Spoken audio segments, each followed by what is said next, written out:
My wife was barely in the ground when my daughter-in-law walked up to me in the pouring rain and told me to pack my bags for a cheap nursing home. I did not say a single word. I just got into my neighbor's truck and let him drive me away.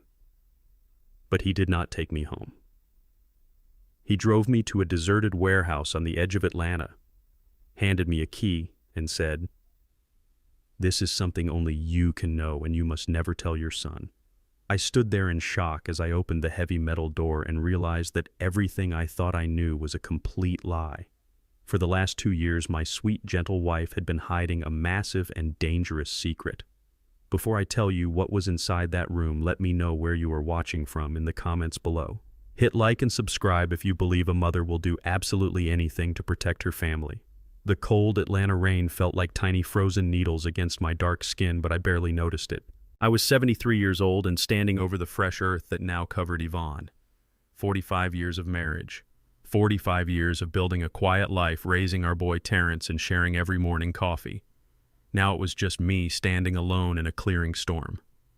The cemetery was quickly emptying out. Relatives and friends were opening their umbrellas and rushing back to their warm cars, leaving the old widower to his grief. That is when I heard the sharp, impatient clicking of expensive heels striking the wet pavement behind me. It was Savannah. She is the woman my son Terrence married 5 years ago. I did not even need to turn around to know the expression on her face. Even at my wife's funeral, Savannah looked like she was late for a corporate networking event. She wore a tailored black designer dress that cost more than my first car, and her blonde hair was shielded by a massive custom umbrella. She did not offer a comforting hand. She did not express any sorrow for the woman who had welcomed her into our family. She stopped beside me and let out a loud, irritated sigh. "You need to start packing your belongings tonight, Warren," she said, her voice sharp and completely void of any human warmth. "Terrence and I have already found a budget-assisted living facility for you on the other side of the county. I have the paperwork ready. The moving truck arrives on Monday, so do not make this difficult." I kept my eyes fixed on the wet grass covering Yvonne's grave. I did not react. Savannah stepped closer, invading my space.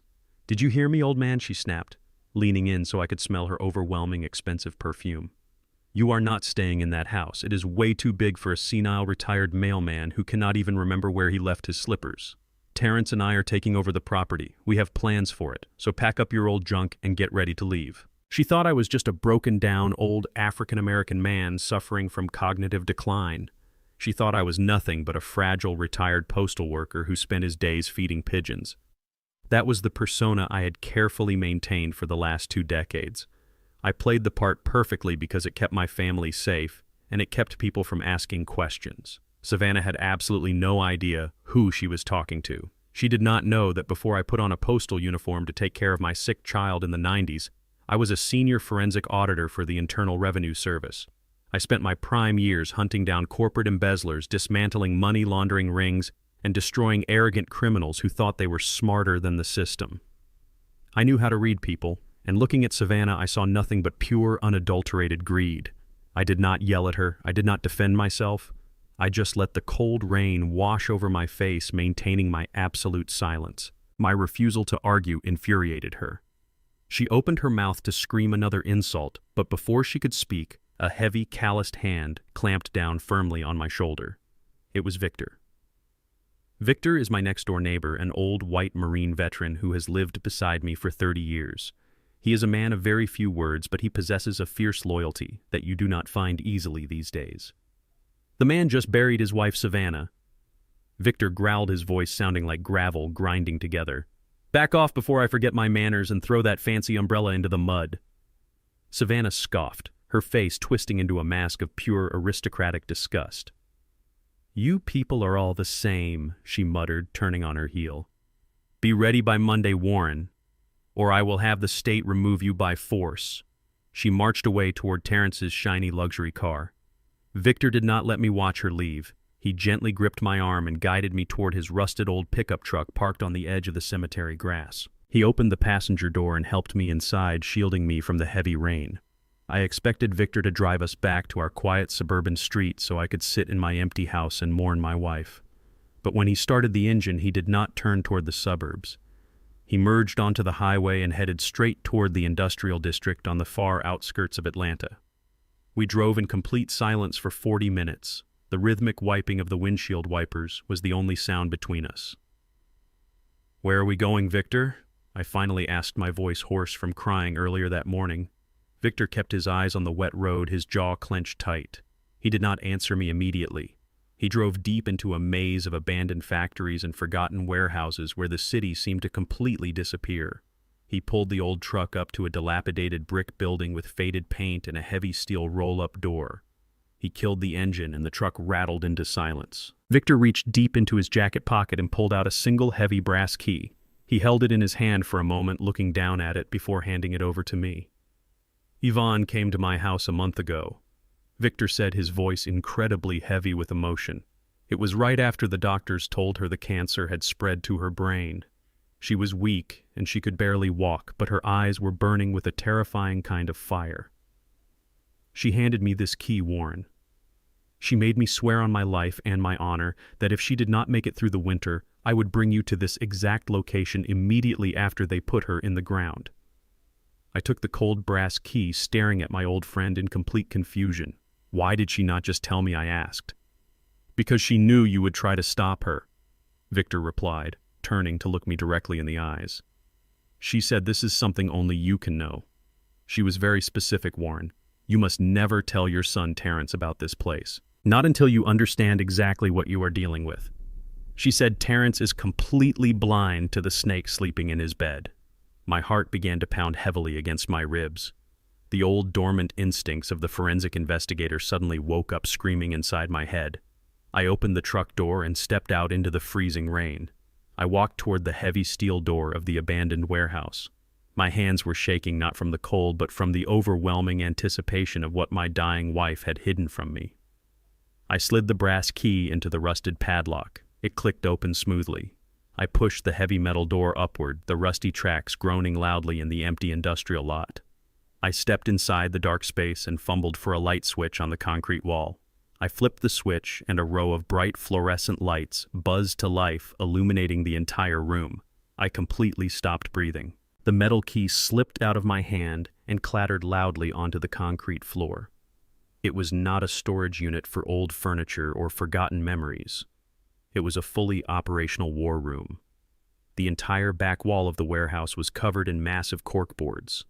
The boards were completely plastered with hundreds of documents. I saw printed emails, highlighted bank statements, legal contracts, and dozens of surveillance photographs.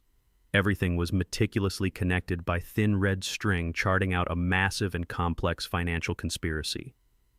And right in the absolute center of the wall, pinned under a bright spotlight, was a massive photograph of my daughter-in-law, Savannah.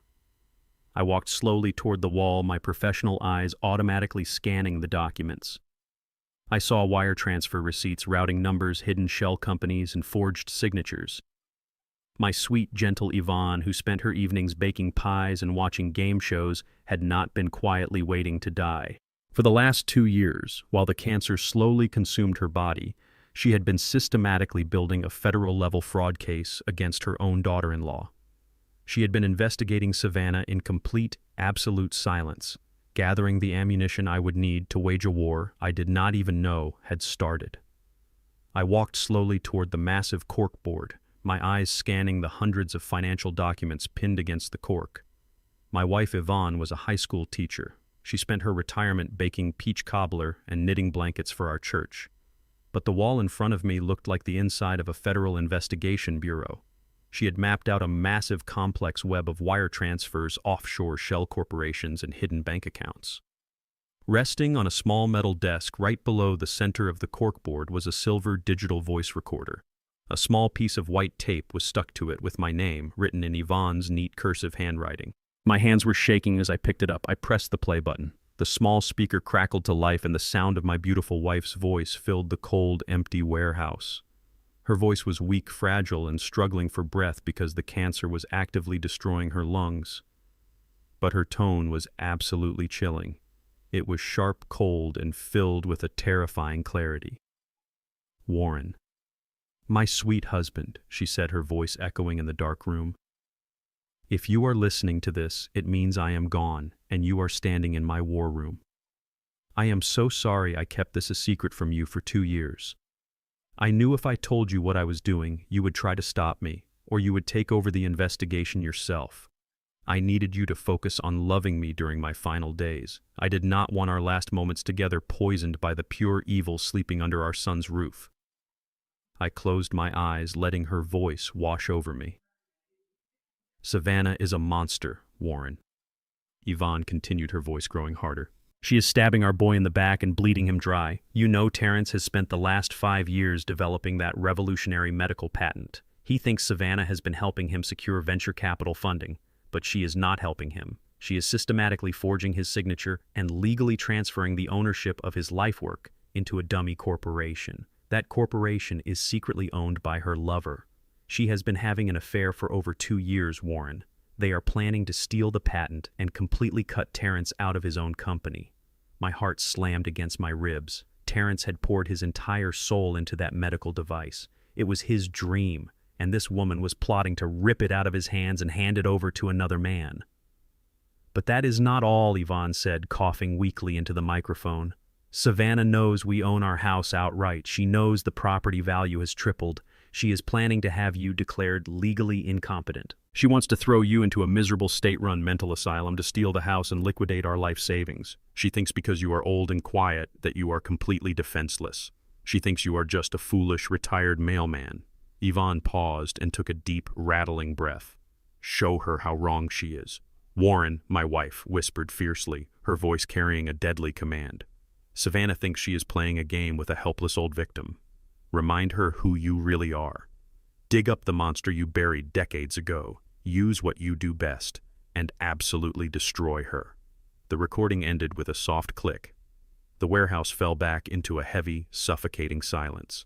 I stood there holding the small silver device, feeling a massive, dangerous shift deep inside my soul. Yvonne was right. Savannah and Terrence and everyone else in our neighborhood knew me as Warren, the friendly, retired postal worker. They saw an old man who walked with a slight limp who spent his weekends planting tomatoes and listening to classic jazz on the porch. That was the identity I had worn for 25 years. But before I put on that blue postal uniform, I was something else entirely. In the 1990s, I was known in the halls of the federal government as the Bloodhound. I was a senior forensic auditor for the Internal Revenue Service. I possessed top-tier security clearance and an absolute lethal talent for tracking dirty money. I did not carry a gun. My weapon was a calculator and a keen eye for financial deception. I spent my prime years hunting down arrogant corporate embezzlers, dismantling sophisticated international money laundering rings, and sending untouchable white-collar criminals to federal prison. I saw through shell companies and offshore accounts like they were made of thin glass. I walked away from that massive power when Terrence was 7 years old. He got severely sick with a rare bone disease. He needed constant care, endless hospital visits, and a father who was actually present. The federal government demanded 80 hours a week and constant travel. I could not be the bloodhound and be a good father at the same time. So I handed in my badge. I traded my tailored suits for a simple mailbag because the post office offered predictable hours and excellent health insurance. I buried my lethal skills deep underground and built a quiet, simple life to save my son. I never looked back. I never regretted it. But Yvonne knew the truth. She knew the bloodhound was not dead. He was just sleeping. And Savannah had just kicked the cage. I packed the voice recorder and several key financial documents into my coat pocket. I locked the warehouse and walked back out into the freezing rain where Victor was waiting patiently in his old pickup truck. We drove back to my suburban neighborhood in silence. My mind was no longer clouded by the heavy grief of the funeral. It was operating with cold, ruthless precision. The forensic auditor was fully awake, analyzing data, calculating variables, and preparing for an absolute slaughter. Victor dropped me off at the curb. I thanked him silently and walked up the wet driveway to my home. The house felt incredibly empty without Yvonne, but as soon as I unlocked the front door and stepped into the hallway, I realized I was not alone. A loud, violent crashing sound echoed from the back of the house. It was a heavy metallic bang followed by the sound of splintering wood. I quietly took off my wet coat and walked softly down the hardwood hallway toward the noise. The sound was coming from my private home office. It was a small room where I kept our tax records, family photo albums, and Yvonne's old knitting supplies. I always kept the door locked, simply out of habit. I turned the corner and stopped dead in my tracks. Savannah was standing in front of my office door. She was still wearing the expensive black designer dress from the funeral, but she had kicked off her high heels. In her hand, she held a heavy steel claw hammer from my own toolbox. I watched in absolute silence as she raised the hammer high above her head and brought it smashing down onto the brass doorknob of my private sanctuary. Wood chips flew into the air as the doorframe cracked under the brutal force. She was actively breaking into my private room on the exact same day we put my wife into the ground. She did not even have the basic human decency to wait 24 hours before tearing our home apart. I cleared my throat. It was a soft sound, but in the quiet hallway it cracked like a whip. Savannah gasped and spun around, dropping the heavy steel hammer. It hit the hardwood floor with a loud thud. For a brief fraction of a second, I saw a flash of genuine panic cross her face. She had been caught red-handed destroying my property. Any normal person would have stammered, offered a fake apology, or tried to invent a desperate excuse. But Savannah was not a normal person. She was a deeply arrogant predator who firmly believed she held absolute power over me. The panic in her eyes vanished instantly. It was quickly replaced by a look of profound, elitist disgust. She crossed her arms over her chest and looked at me as if I were a piece of garbage dirtying her pristine floor. "What are you doing, Savannah?" I asked, my voice perfectly calm, giving away absolutely none of the lethal fury boiling in my veins.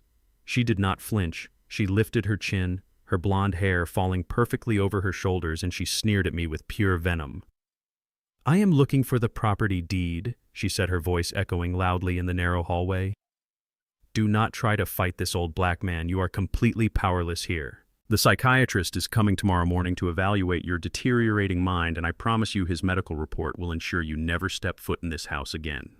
My wife was barely in the ground when my daughter-in-law walked up to me in the pouring rain and told me to pack my bags for a cheap nursing home. I did not say a single word. I just got into my neighbor's truck and let him drive me away. But he did not take me home. He drove me to a deserted warehouse on the edge of Atlanta, handed me a key, and said, "This is something only you can know, and you must never tell your son." I stood there in shock as I opened the heavy metal door and realized that everything I thought I knew was a complete lie. For the last 2 years, my sweet, gentle wife had been hiding a massive and dangerous secret. Before I tell you what was inside that room, let me know where you are watching from in the comments below. Hit like and subscribe if you believe a mother will do absolutely anything to protect her family. I stared at the heavy steel claw hammer resting on the hardwood floor and then looked up into the cold, calculating eyes of my daughter-in-law. Savannah had just smashed the lock on my private home office.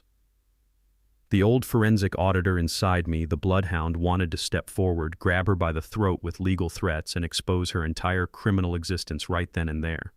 But a good investigator knows that you never show your hand to a predator when they think they have you cornered. You let them believe they are winning, so they get extremely sloppy. So I did what I have done for the last 25 years. I put the disguise back on. I let my shoulders slump forward, instantly losing 2 inches of height. I let my hands begin to tremble violently. I widened my eyes, mimicking the terrifying confusion of a fragile mind slipping into the dark abyss of dementia. "I am sorry, Savannah," I stammered, my voice cracking pathetically. "I do not know where I am. I was looking for Yvonne. Is Yvonne making dinner right now? I cannot find her." Savannah let out a cruel, barking laugh. The sliver of panic that had briefly crossed her face upon being caught was completely gone, replaced by pure, arrogant triumph. She truly believed the stress of the funeral had finally pushed my fragile brain over the absolute edge. "Yvonne is dead, you crazy old fool," Savannah spat, kicking the broken wood chips across the hallway. "She is in the ground, and you are going to a locked ward. Go sit in the living room before you hurt yourself." I shuffled away, dragging my feet heavily against the floor, playing the part of a broken man to absolute perfection. I sat on the floral sofa, staring blankly at the wall, waiting. I knew what was coming next. Savannah needed a sudden catalyst to accelerate her timeline, and she was about to manufacture one. 10 minutes later, the front door opened. It was my son, Terrence. He looked completely exhausted. His tie loosened, his eyes red and swollen from crying at his mother's grave. He barely had time to take off his wet coat before Savannah launched her spectacular performance. It was a masterclass in psychological manipulation. The moment she heard Terrence's heavy footsteps in the foyer, she let out a piercing, terrified scream. She threw herself onto the floor near the kitchen island, grabbing her chest and sobbing hysterically. Terrence rushed into the room, pure panic written all over his face. "Savannah, baby, what happened?" he yelled, dropping to his knees beside her. She buried her face in his shoulder, weeping with fake, uncontrollable terror. "It is your father, Terrence," she sobbed, pointing a trembling finger at me, sitting quietly on the sofa. "He completely lost his mind. He came at me. He was screaming that I killed Yvonne, and he grabbed a kitchen knife. He chased me down the hall. I had to lock myself in the office, but he started smashing the door with a hammer to get to me. I watched her lie with absolute, flawless precision. She had taken her own crime, breaking into my private office, and expertly twisted it into a narrative that made her the helpless, terrified victim." Terrence looked at the broken doorframe down the hall, and then looked at me. The immense grief of losing his mother, combined with the shocking stress of his wife's fake assault, completely blinded him to reality. He did not ask for my side of the story. He did not look for the knife she claimed I held. He just saw his crying wife and his silent, seemingly confused father. "Dad, what the hell is wrong with you?" Terrence shouted, marching toward me with his fists clenched. "She is trying to help us. She has been taking care of everything while we bury Mom. Are you completely out of your mind?" I looked up at my son, my only child, the boy I had given up my federal career to save. It took every ounce of willpower I possessed not to stand up and slap the absolute blindness out of him. But the bloodhound knew that Terrence was already deeply poisoned. If I told him the truth right now, he would never believe me. Savannah had completely isolated his mind. "I did not mean to, Terrence," I mumbled, letting a fake tear roll down my wrinkled cheek. "I was just confused. I thought there was a stranger in the house. I am so sorry. I am just so incredibly tired." "See?" Terrence Savannah cried, crawling over to him and clutching his leg. "He is a massive danger to himself and to me. He cannot stay here tonight. He needs to be locked away before he actually kills someone." Terrence ran his hands over his face, breathing heavily. He was a man breaking under immense pressure. Savannah knew exactly when to strike. She reached into her expensive designer bag and pulled out a thick stack of legal documents. "I had my lawyer draft these up this morning just in case things got worse." Savannah said, her voice suddenly shifting from terrified victim to practical savior. "It is a full medical and financial power of attorney. If he signs this, we can legally move him into the secure facility tomorrow morning. We can take over his bank accounts to pay for his care, and we can manage the house. It is for his own good, Terrence.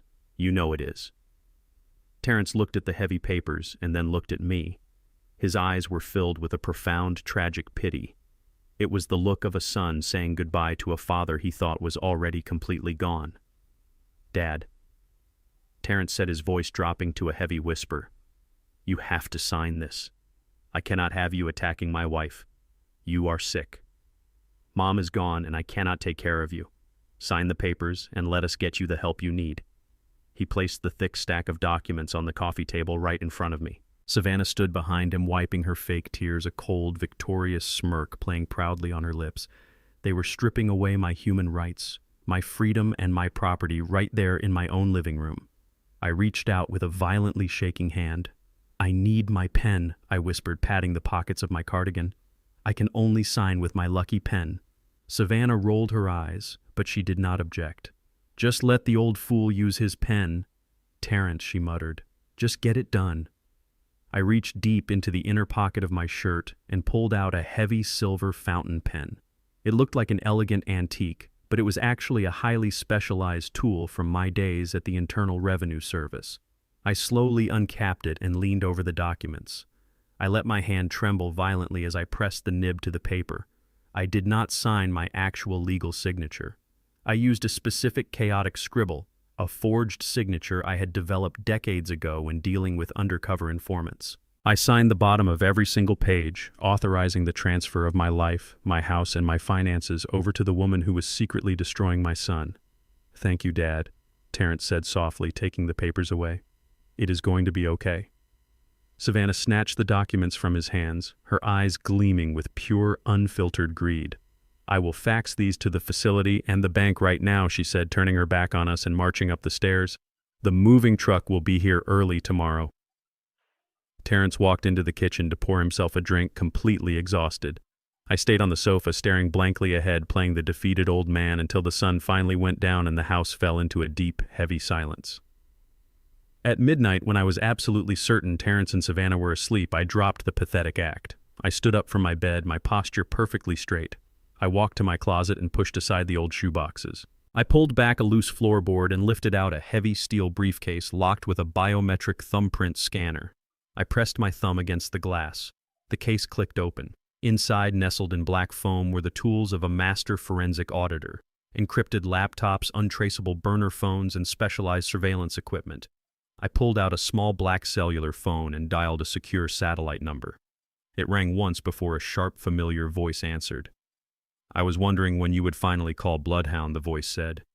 It was Marcus, an old colleague from the agency who now ran an elite private security firm in downtown Atlanta. "I heard about Yvonne." "I am so sorry, old friend." "Thank you, Marcus," I said, my voice cold, sharp, and commanding. "But right now I need you to run a full trace on a man named Preston. He runs a tech investment fund in the city.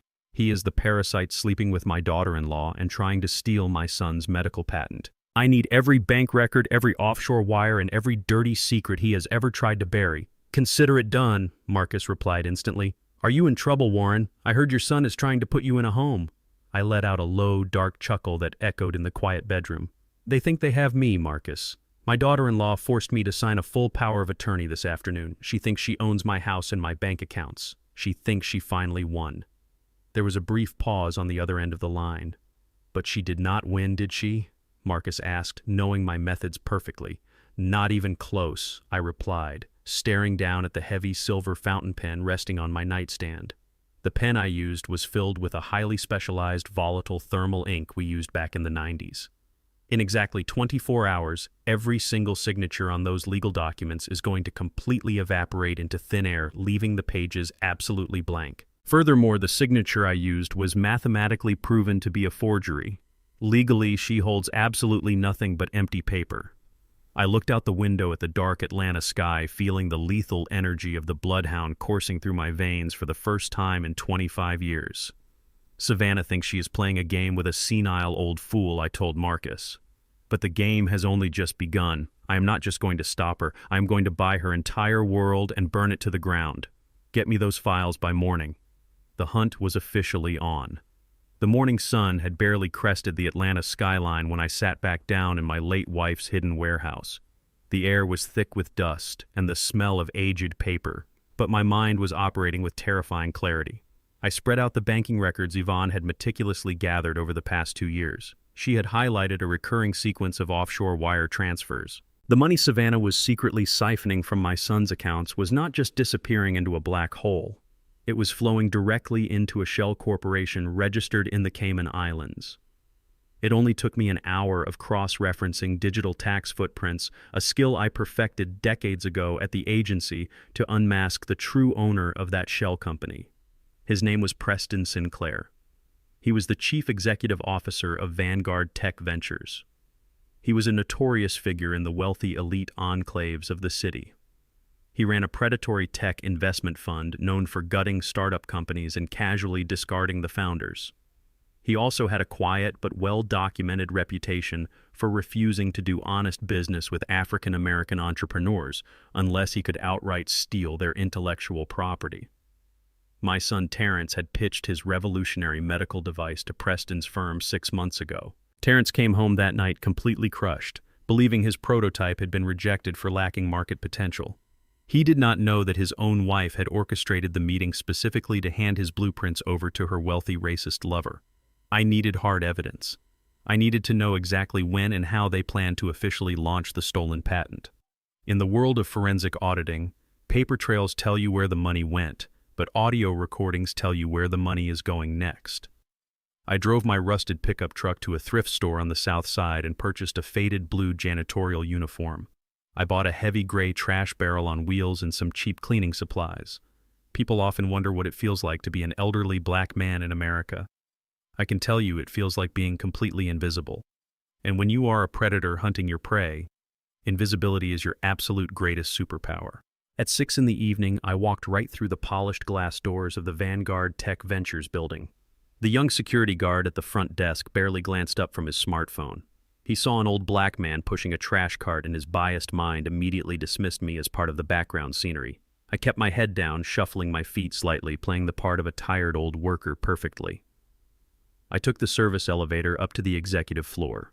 The hallways were lined with expensive modern art and plush imported carpets. I made my way to the corner office belonging to the chief executive. The door was locked, but a simple bump key mechanism I kept in my pocket bypassed the heavy deadbolt in 3 seconds flat. The office was a monument to corporate arrogance. There was a massive mahogany desk, heavy leather chairs, and a panoramic view of the city my people helped build. I did not waste time looking through his physical drawers. I reached into the lining of my blue uniform and pulled out a microtransmitter. It was a military-grade listening device my old contact Marcus had couriered to me earlier that morning. It was no bigger than a coat button and powered by a kinetic battery. I slid my hand under the heavy mahogany desk, feeling for a small hollow space near the central wiring port. I firmly pressed the transmitter into the dark crevice where it would never be found by the cleaning staff or routine security sweeps. I emptied his trash can into my barrel, wiped down the glass table to leave no trace of my presence, and walked out of the building exactly the same way I came in, completely unseen. 2 hours later, I was sitting in the dark cabin of my parked truck blocks away from my own house, holding a pair of heavy headphones over my ears. The transmission was crystal clear. I listened as Preston Sinclair entered his office, pouring himself a glass of expensive bourbon. A few minutes later, another man entered the room. It was Preston's head of legal acquisitions. I sat in the dark, gripping the steering wheel as the lawyer confirmed that the final patents for the medical device had been successfully rebranded and transferred into their offshore holdings. Terrence's name had been completely erased from his own lifework. The brilliant device my son spent 5 years building in our garage was now the legal property of a man who despised him. Then I heard the detail that would set my entire trap in motion. Preston instructed his lawyer to prepare the press release for this coming Friday. They were hosting the annual Atlanta Innovation Gala, an exclusive high society event filled with the wealthiest investors in the state. Preston planned to stand on stage and publicly unveil the stolen medical patent as his own crowning achievement, solidifying his company as a pioneer in the medical tech field. He was going to steal my son's future in front of hundreds of cheering elites, while my son sat at home grieving his mother and comforting the very wife who betrayed him. My jaw clenched so tight my teeth ached. Friday. I only had 4 days to completely dismantle his empire and save my son. I was about to pull off my headphones and start the engine when I heard Preston's desk phone ring. He answered it on speaker. The voice that echoed through my headphones made my blood run absolutely freezing cold. It was Savannah. She sounded completely relaxed, probably pouring herself a glass of wine in the very kitchen my late wife had designed. She did not sound like a grieving daughter-in-law. She sounded like a predator who had just finished her meal. "Preston, darling," she purred, her voice dripping with cruel satisfaction. "It is done. I have the old man's signature on the power of attorney." He was shaking and crying like a pathetic child. It was almost too easy to break his mind. "Tomorrow morning I will throw him into the cheapest hospice facility I can find and drain his bank accounts dry. Terrence suspects absolutely nothing. I will see you at the gala on Friday, and we can finally celebrate our new life." I sat in the dark truck staring out at the quiet suburban street. She thought she had won. She thought the old man was defeated and broken. She thought she could erase my existence, steal my son's legacy, and walk away into a life of luxury with her wealthy lover. She had no idea that every single word she spoke was being recorded by the former senior forensic auditor of the federal government. Savannah and Preston thought they were playing a simple game of chess against a blind opponent. But the bloodhound was already tracking their scent, and by Friday night they would realize they had walked right into a slaughterhouse. The heavy oak front door of my house swung open without a single knock. It was exactly 9 in the morning. I was sitting in my faded armchair wrapped in a thick wool cardigan, staring blankly at the cold fireplace.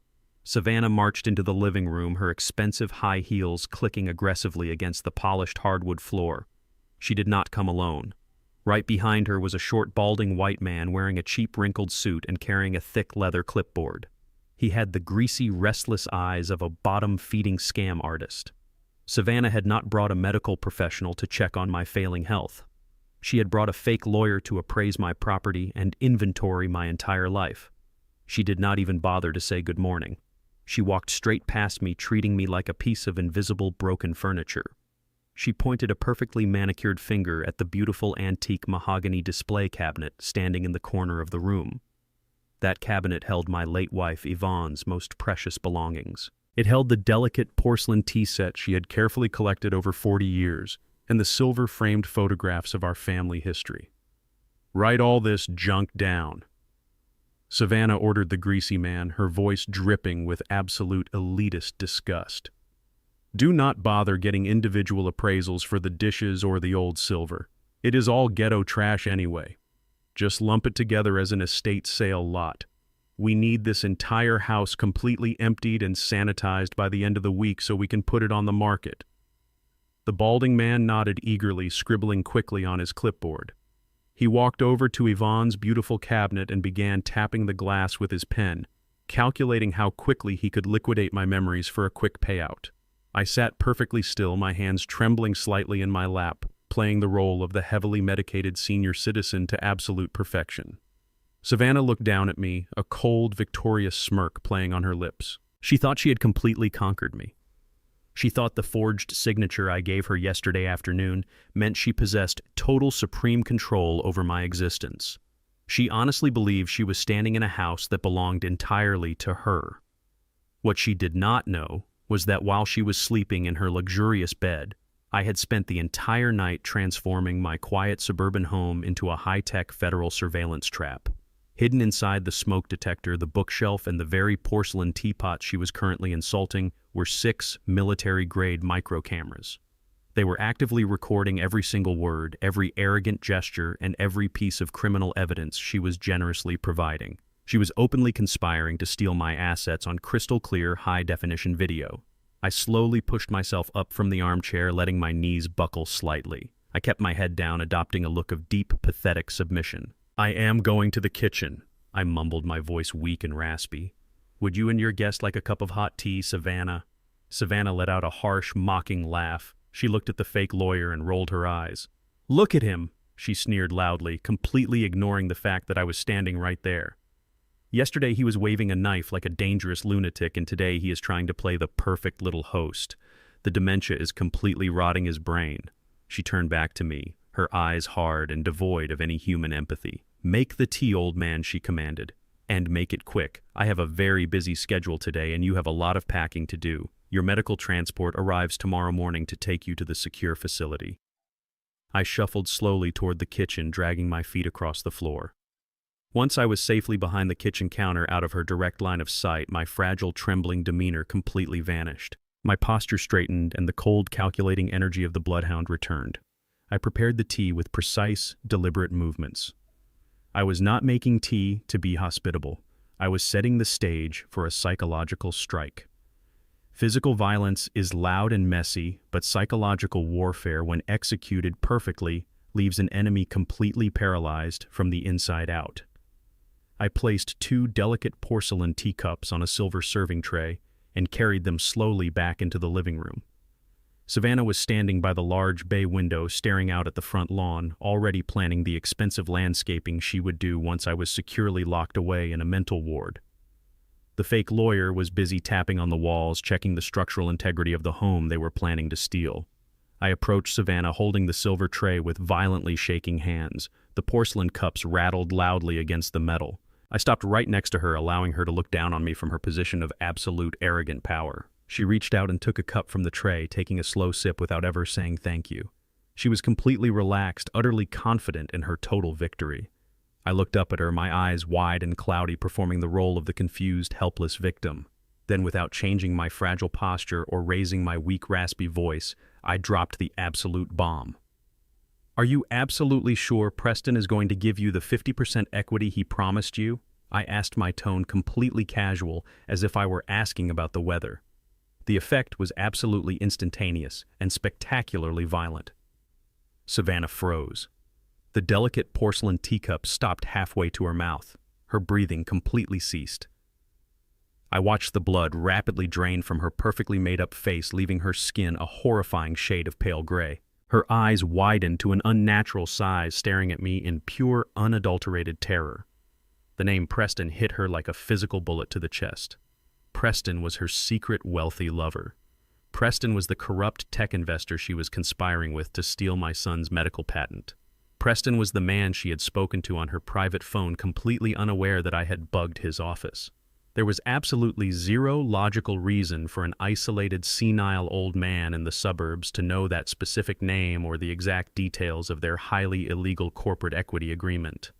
Her mind completely short-circuited, trying to process the impossibility of my question. The teacup in her hand began to rattle uncontrollably, splashing hot tea over the rim and onto her expensive designer dress. She did not even notice the burning liquid. What she stammered, her voice, a high-pitched, breathless squeak. "What did you just say? Who told you that name?" She stepped closer to me, her arrogant composure entirely shattered. She was desperate, panicking, searching my cloudy eyes for any sign that the broken old man had suddenly transformed into a terrifying threat. The fake lawyer turned around, sensing the sudden massive spike in tension in the room. I looked at her panicked face and I flawlessly executed the pivot. I let my eyes wander aimlessly toward the ceiling. My jaw went slack and I let a confused, foolish smile spread across my wrinkled face. I tilted my head to the side, looking completely lost in a deep mental fog. "Preston," I mumbled, scratching the side of my head with a trembling hand. "Who is Preston?" "I think the neighbor's new dog is named Preston." "Yes, that is it. It is a very loud dog, Savannah. It barks all night long. It makes my head hurt terribly." I shuffled away from her, carrying the silver tray back toward the kitchen, muttering incoherent nonsense about stray dogs and loud noises. I left her standing perfectly still by the bay window, completely paralyzed by a massive wave of psychological terror. I had successfully planted the seed of absolute paranoia deep inside her treacherous mind. She could no longer trust her own reality. Did the senile old man just have a random, lucky moment of clarity? Did he overhear a private phone call while wandering the house? Or was someone else watching her? The doubt would eat away at her confidence like a highly corrosive acid. She would start questioning her secure phone lines. She would start doubting Preston's loyalty, wondering if he had leaked their secret agreement. Savannah was no longer a confident predator hunting a helpless victim. She was now a terrified, paranoid criminal constantly looking over her shoulder. The psychological torture had officially begun, and I was going to let her slowly tear her own mind apart before I delivered the final, lethal blow. As soon as Savannah and her greasy fake lawyer walked out the front door, I locked the heavy deadbolt and walked straight down the hallway to my hidden server room. The frail, shuffling old man vanished the second the door clicked shut behind me. I rolled up the sleeves of my thick wool cardigan and sat down in front of my glowing monitors. It was time to follow the money. Back in my days as a senior forensic auditor for the Internal Revenue Service, they taught us one fundamental truth. Criminals can lie with their mouths, they can forge legal documents, and they can manipulate human emotions, but the numbers never lie. Money always leaves a permanent digital footprint. And nobody in the entire federal government was better at tracking those footprints than the Bloodhound. Savannah thought she was a brilliant criminal mastermind, but in reality she was just a sloppy, arrogant amateur. She had connected her sleek silver laptop to my home wireless network, assuming I did not even know how to turn on a computer or manage a router. She thought I was just a senile, retired mailman. It took me exactly 7 minutes to bypass her basic security firewalls and gain complete administrative access to her hard drive. I sat in the dark room, my eyes scanning the endless rows of digital files, hidden folders, and financial spreadsheets she thought she had securely buried.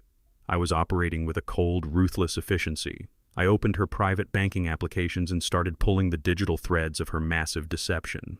What I found hidden in those encrypted folders made my blood run absolutely freezing cold. Savannah was not just planning to steal my son's revolutionary medical patent to hand over to her wealthy, racist lover, Preston. She was actively burying Terrence alive in a massive mountain of crippling debt to fund Preston's failing tech investments. I pulled up a series of high-interest predatory loan applications.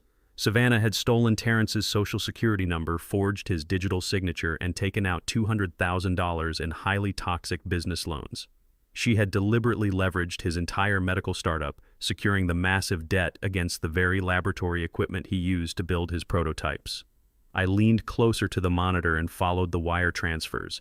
Every single penny of that $200,000 was quickly funneled through a series of fake vendor invoices and deposited directly into the primary operating account of Vanguard Tech Ventures, Preston's company. She was using my son's stolen credit to keep her lover's arrogant empire afloat. It was a level of financial cruelty that disgusted even a hardened veteran investigator like me. She was bleeding my boy dry and setting him up to take the entire fall when the massive loans eventually defaulted and the bank came to collect. My deep concentration was suddenly shattered by the bright ringing of my cellular phone resting on the metal desk. It was a video call. The name flashing on the screen was Terrence. I took a slow, deep breath, letting the cold, analytical energy of the federal auditor fade into the background. I softened my eyes, slumped my shoulders slightly, bringing the fragile old man back to life, and answered the call. Dad, Terrence said, his voice cracking through the small speaker. The image on the screen broke my heart into a million tiny pieces. My brilliant, hard-working son looked completely devastated. He was sitting in his small commercial laboratory surrounded by half-finished medical devices and stacks of unpaid bills. He had dark, heavy circles under his exhausted eyes, and his shoulders were slumped in absolute total defeat. He looked like a man who had been completely beaten down by the world. "Hey there, my boy," I said, keeping my voice gentle and slightly raspy, playing the part of the supportive but ignorant old father. "You look incredibly tired, Terrence. Are you working too hard in the lab again?" Terrence let out a dry, hollow laugh and rubbed his face with his hands. "It is all falling apart, Dad," he whispered, his voice heavy with profound despair. "I do not understand what is happening to me. The company accounts are completely draining. The equipment suppliers are calling me every single morning about missed payments, and I cannot figure out where the capital is going. I review the books and the numbers just do not make any logical sense. I feel like I am losing my mind." He paused, taking a shaky breath, trying to hold back his tears. "Savannah is trying to help me manage the accounting, but she says the medical tech market is just too tough right now. She says maybe I should just sell the patent to a larger firm for pennies and completely cut my losses before I go bankrupt. She says I am not cut out to be a chief executive." Every word he spoke was a rusted blade twisting deep in my gut. He was sitting there blaming himself, questioning his own sanity and feeling like a complete failure, while the woman sleeping in his bed was actively destroying his life. I wanted to scream the truth through the phone. I wanted to tell him that his wife was a vicious parasite, and that his hard-earned money was sitting in the bank account of a corrupt, racist tech investor. But the bloodhound knew that revealing the truth prematurely would ruin the entire operation. Terrence was too emotionally fragile right now. If I told him everything, he would immediately confront Savannah. She would panic, destroy the evidence, claim I was crazy, and disappear with the stolen cash, leaving Terrence with the massive debt and a broken heart. I needed to build an ironclad cage before I let them know they were trapped. I looked at my son's defeated face through the digital screen. "You are a brilliant man, Terrence," I told him, my voice thick with genuine emotion. "Do not let this temporary darkness convince you to give up your dream. You have worked entirely too hard for this. Your mother believed in you, and I believe in you. Just hold on a little bit longer. Give it until the end of the week. Promise me you will not sign away your company today." Terrence sighed heavily, looking at the floor before looking back up at me. "Okay, Dad," he murmured softly. "I will hold on until Friday. But I do not know how much more of this failure I can take.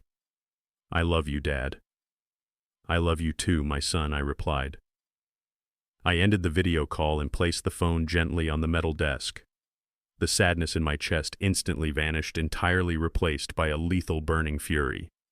Savannah and Preston thought they could treat my son like a disposable bank account. They thought they could steal his brilliant mind, drain his resources, and leave him bankrupt and broken while they celebrated their stolen success. They had made a fatal miscalculation. I was no longer just going to stop them from stealing my house. I was going to systematically dismantle Preston's entire corporate structure. I was going to buy his massive debt, seize his precious company, and freeze every single asset he thought he owned. And on Friday night at their arrogant tech gala, I was going to hand the keys to his entire empire directly over to my son. The hunt was escalating, and they had absolutely no idea the hounds were already at their door. The towering glass and steel structure of the First Atlanta Fidelity Bank loomed over the busy downtown streets like a massive monument to corporate greed and untouchable wealth.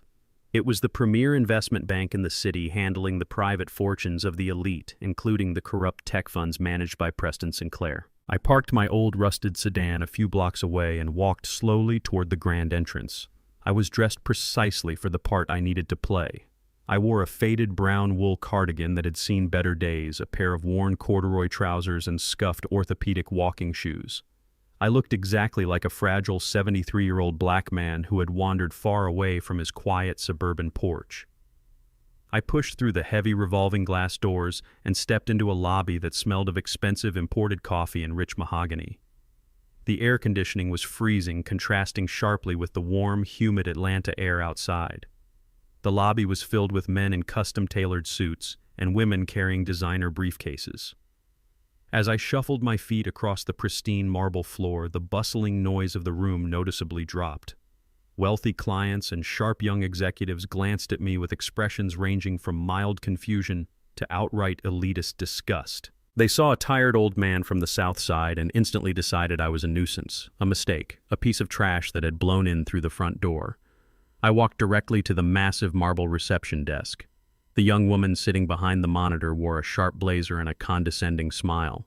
Before I could even open my mouth, she held up a perfectly manicured hand and spoke to me in the slow, exaggerated tone people use when they think they are talking to a confused child. "Excuse me, sir," she said, her voice dripping with fake professional sympathy. "I think you are in the wrong building. The retail branch where you can cash your Social Security check is 3 blocks down the street. This building is exclusively for corporate and high-net-worth investment clients." I did not raise my voice. I kept my shoulders slumped and my hands resting gently on the marble counter. "I am in the exact right building, miss," I replied, my voice a soft, raspy whisper. "I need to speak with the managing director of corporate acquisitions. I believe his name is Richard Croft." The receptionist let out a short, patronizing laugh. She shook her head and looked around for a security guard. "Sir, Mr. Croft only takes meetings with elite corporate partners. He does not handle personal banking. Please turn around and leave before I have to call someone to escort you outside." I reached into the pocket of my faded cardigan and pulled out a small, crumpled piece of paper. I slid it across the smooth marble. "Type that 9-digit routing number into your secure terminal, miss," I instructed gently. "And when your system flashes a red priority override, you are going to pick up your telephone and tell Mr. Croft that he has exactly 3 minutes to clear his entire schedule for me." She rolled her eyes, letting out a loud, annoyed sigh, but she tapped the numbers into her keyboard just to humor the crazy old man. I watched her face closely. In less than 2 seconds, the arrogant smile vanished entirely from her lips. The color drained from her cheeks, leaving her perfectly applied makeup looking like a pale mask. She stared at the computer screen, her mouth slightly open in pure shock.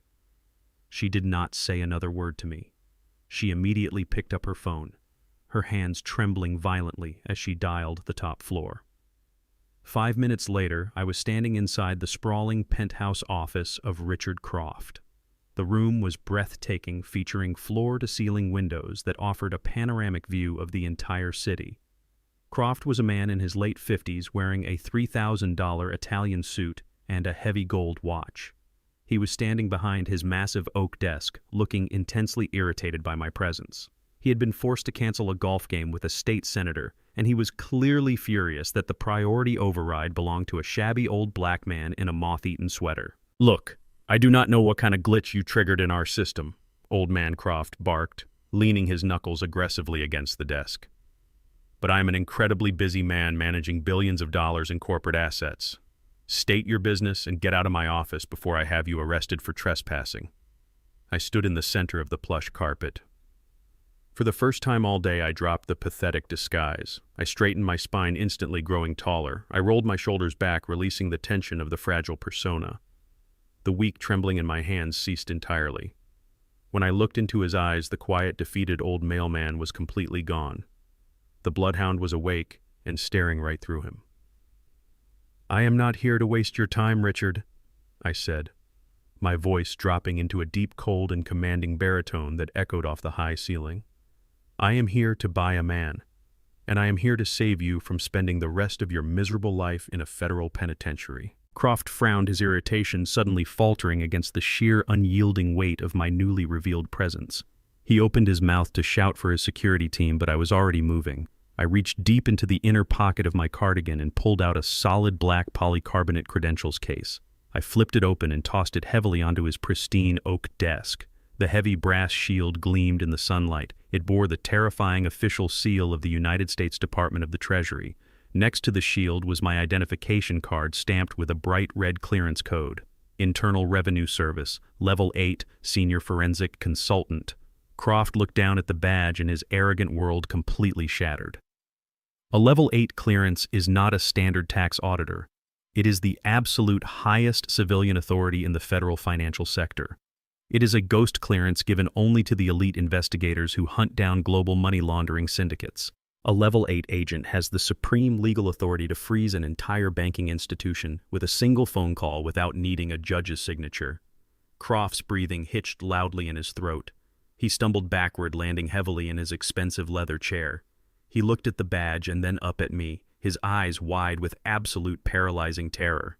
He finally realized that the old black man he had just insulted held the power to destroy his entire legacy in the blink of an eye.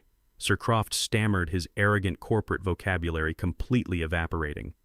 I had absolutely no idea. What is the Treasury Department investigating here?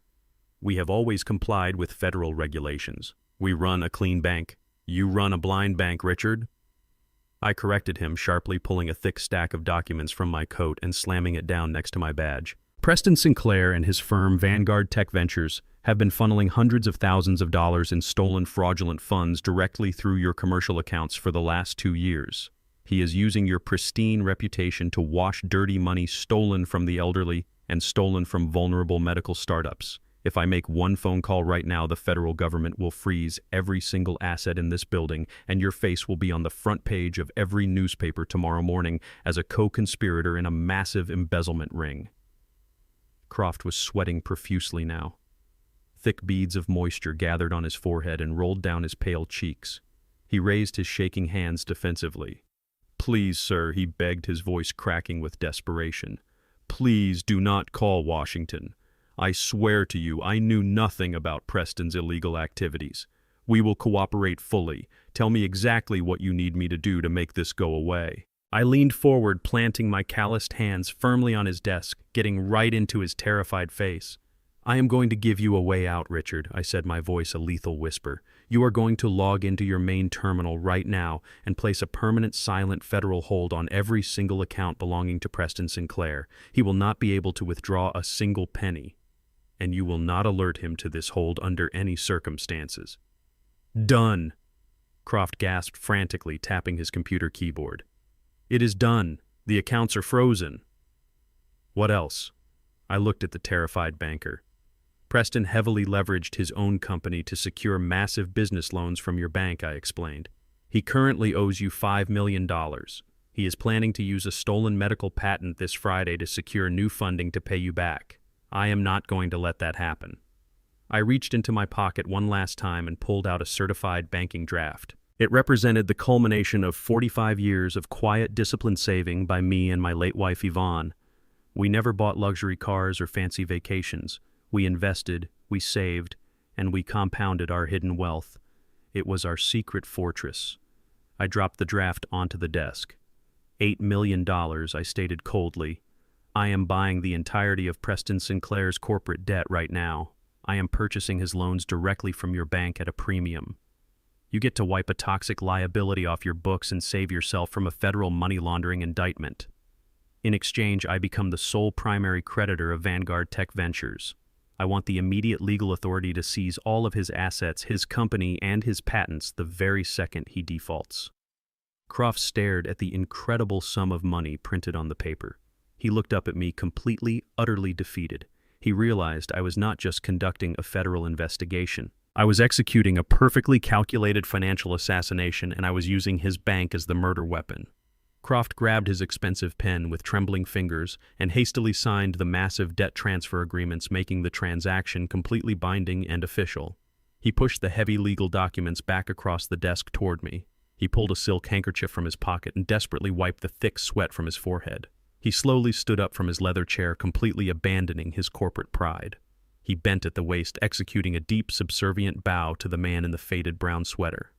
"It is completely done," Croft whispered, his voice shaking with a mixture of profound relief and absolute awe. "Understood, Mr. Warren. Preston currently works for you without even knowing it." Thursday morning arrived with a heavy gray sky that perfectly matched the suffocating atmosphere inside my house. I sat at the kitchen table nursing a cold cup of coffee, playing the role of the quiet, oblivious old man. Across the room, Savannah was buzzing with frantic, arrogant energy. She was dressed in a sleek designer pantsuit, packing a small, expensive overnight bag with rapid, excited movements. She was putting on the performance of a lifetime for my completely exhausted son.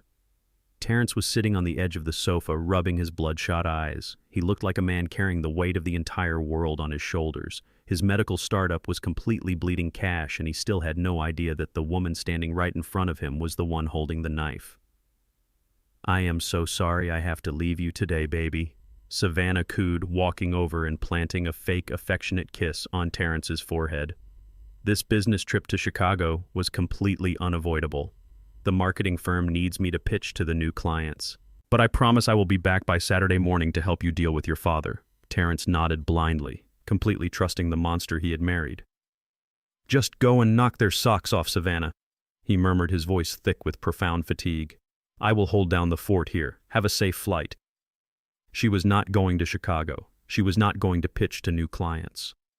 Savannah was checking into a luxury suite at the Midtown Plaza Hotel, preparing for the massive tech gala she and her racist lover Preston were hosting that very evening. Tonight was the night they planned to stand on a brightly lit stage and publicly unveil my son's stolen medical patent to a room full of wealthy investors. She was kissing my son goodbye while actively planning his absolute professional and emotional destruction. Terrence grabbed his briefcase and walked out the front door, heading to his laboratory for another day of miserable failure. The heavy door clicked shut behind him. The very second Terrence's car pulled out of the driveway, the sweet, loving wife completely vanished. Savannah turned around and glared at me, her blue eyes practically vibrating with cruel, predatory excitement. "Stand up, Warren," she commanded, her voice cracking like a leather whip. "It is time for you to go to your room." I let my hands tremble as I slowly pushed myself up from the kitchen table. I shuffled my feet, keeping my head bowed low, acting like a fragile, terrified animal. Savannah marched behind me, her sharp heels clicking aggressively against the hardwood floor, herding me down the hallway like a prisoner of war. She pushed me roughly into my bedroom. I stumbled forward, pretending to lose my balance, and caught myself on the edge of my unmade bed. Savannah stood in the doorway, looking at me with absolute profound disgust. "Enjoy your last night in this house, old man," she sneered, a wicked, victorious smile spreading across her face. "Tomorrow morning, a specialized medical transport is coming to collect you. I told the doctors you are prone to violent psychotic outbursts, so they are bringing physical restraints. I am locking this door right now. You are going to sit in here without food or water for the next 24 hours. By the time those doctors arrive tomorrow, you will be so weak, dehydrated, and delirious that they will legally certify your dementia without a second thought." She did not wait for me to respond. She grabbed the brass door handle and slammed the heavy wooden door completely shut. A second later, I heard the sharp metallic clank of a heavy commercial deadbolt locking from the outside. She had secretly installed it earlier that week specifically for this exact moment. She wanted to break my physical body to ensure my mental evaluation was a total catastrophic failure. I stood in the quiet bedroom listening as her footsteps echoed down the hallway. I heard the front door open and close, followed by the roar of her luxury SUV speeding away from the house. I was completely alone. The frail, trembling old man immediately evaporated into thin air. I straightened my spine, rolling my shoulders back to release the tension of the pathetic disguise I had worn all week. A cold, dark smile crept onto my face. Savannah thought a commercial-grade deadbolt could hold me prisoner in my own home. She thought she had successfully neutralized a retired mailman. I walked over to my wooden dresser and opened the top drawer. I pushed aside a stack of old wool socks and pulled out a small leather pouch. Inside the pouch was a professional tension wrench and a finely crafted steel pick. During my 2 decades as a senior forensic auditor for the Internal Revenue Service, I did not just sit at a desk reviewing tax returns. I frequently raided offshore shell companies, illegal gambling dens, and the heavily fortified safe houses of violent corporate embezzlers. I knew how to breach physical security just as easily as I breached digital firewalls. I walked up to the locked bedroom door and slid the tension wrench into the bottom of the keyhole, applying a very light pressure. I slipped the steel pick inside and gently felt for the mechanical pins. 1, 2, 3, 4. I manipulated the internal tumblers with absolute fluid precision. It took exactly 12 seconds. With a soft, satisfying click, the heavy deadbolt rotated and snapped open. I turned the brass handle and the door swung wide open. I was free. But I was not going to run away. I was going to get ready for a party. I walked over to my deep walk-in closet and reached all the way to the very back. Hidden behind my old postal uniforms and my gardening clothes was a heavy, dust-proof garment bag that had not been opened in over 20 years. I unzipped the thick plastic cover, carefully exposing the dark fabric inside. It was a custom-tailored charcoal pinstripe suit. I had this suit handcrafted in London during an international money laundering investigation back in 1998. It was made from the finest lightweight wool cut with sharp, aggressive lines designed to project absolute, uncompromising authority. It was the armor of the bloodhound. I stripped off my faded cardigan and my worn corduroy trousers. I put on a crisp white dress shirt, fastening the pearl buttons with steady, confident hands. I stepped into the charcoal trousers and slipped the heavy tailored jacket over my shoulders. It still fit me perfectly. I stood in front of the full-length mirror and tied a dark crimson silk tie, adjusting the knot tight against my collar. I looked at my reflection. The 73-year-old black man staring back at me did not look like a helpless victim waiting for a psychiatric ambulance. He looked like a highly lethal federal executioner. The suit brought back a surge of cold, calculating energy that made my blood run hot. Savannah and Preston thought they were hosting a victory gala for the wealthy elite of Atlanta. They were about to find out that the supreme predator had just entered their pristine hunting ground. I turned away from the mirror and walked over to the hidden biometric safe under my floorboards.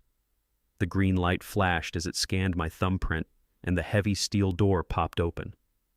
I reached inside and pulled out the ammunition I had meticulously gathered over the past 4 days. First, I took out the thick stack of highlighted banking records.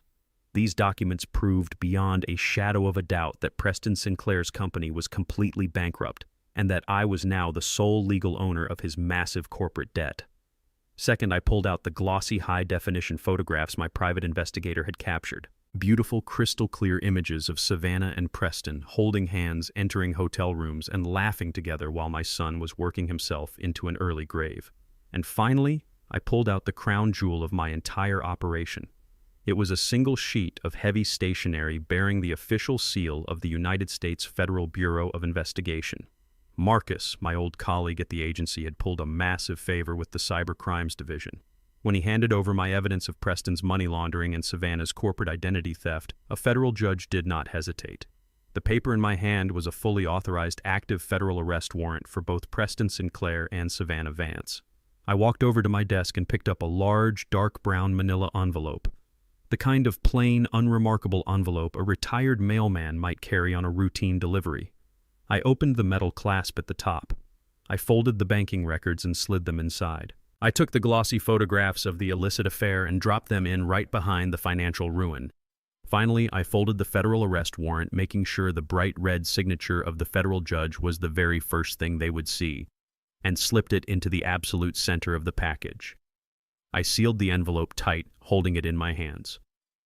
It was not thick, and it did not weigh very much, but it was a fully loaded weapon possessing enough destructive power to obliterate their entire arrogant existence.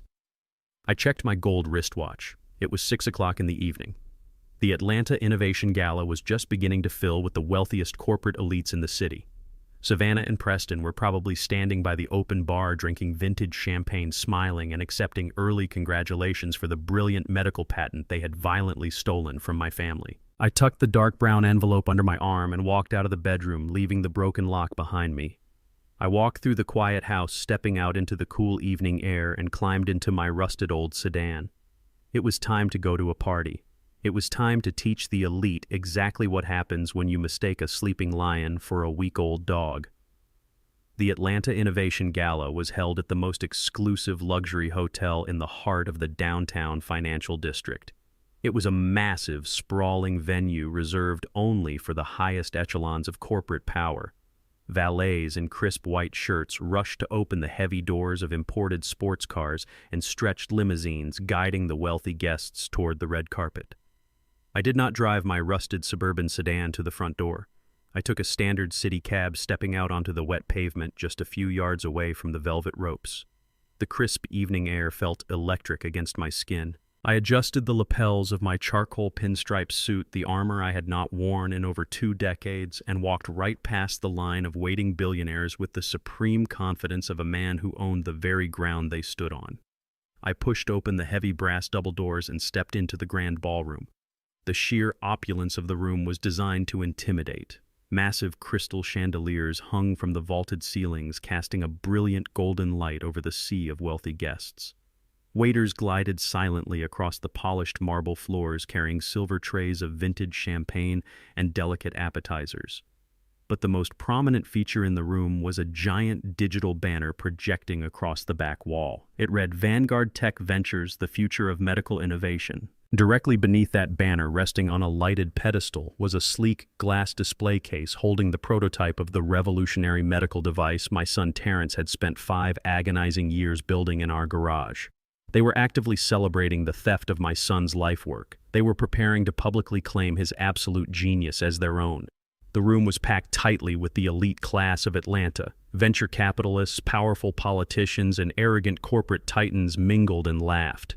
It was a sea of wealthy white privilege. They were sipping expensive champagne and exchanging fake pleasantries, completely unaware that they were currently celebrating a massive federal crime. And then I stepped fully into the light.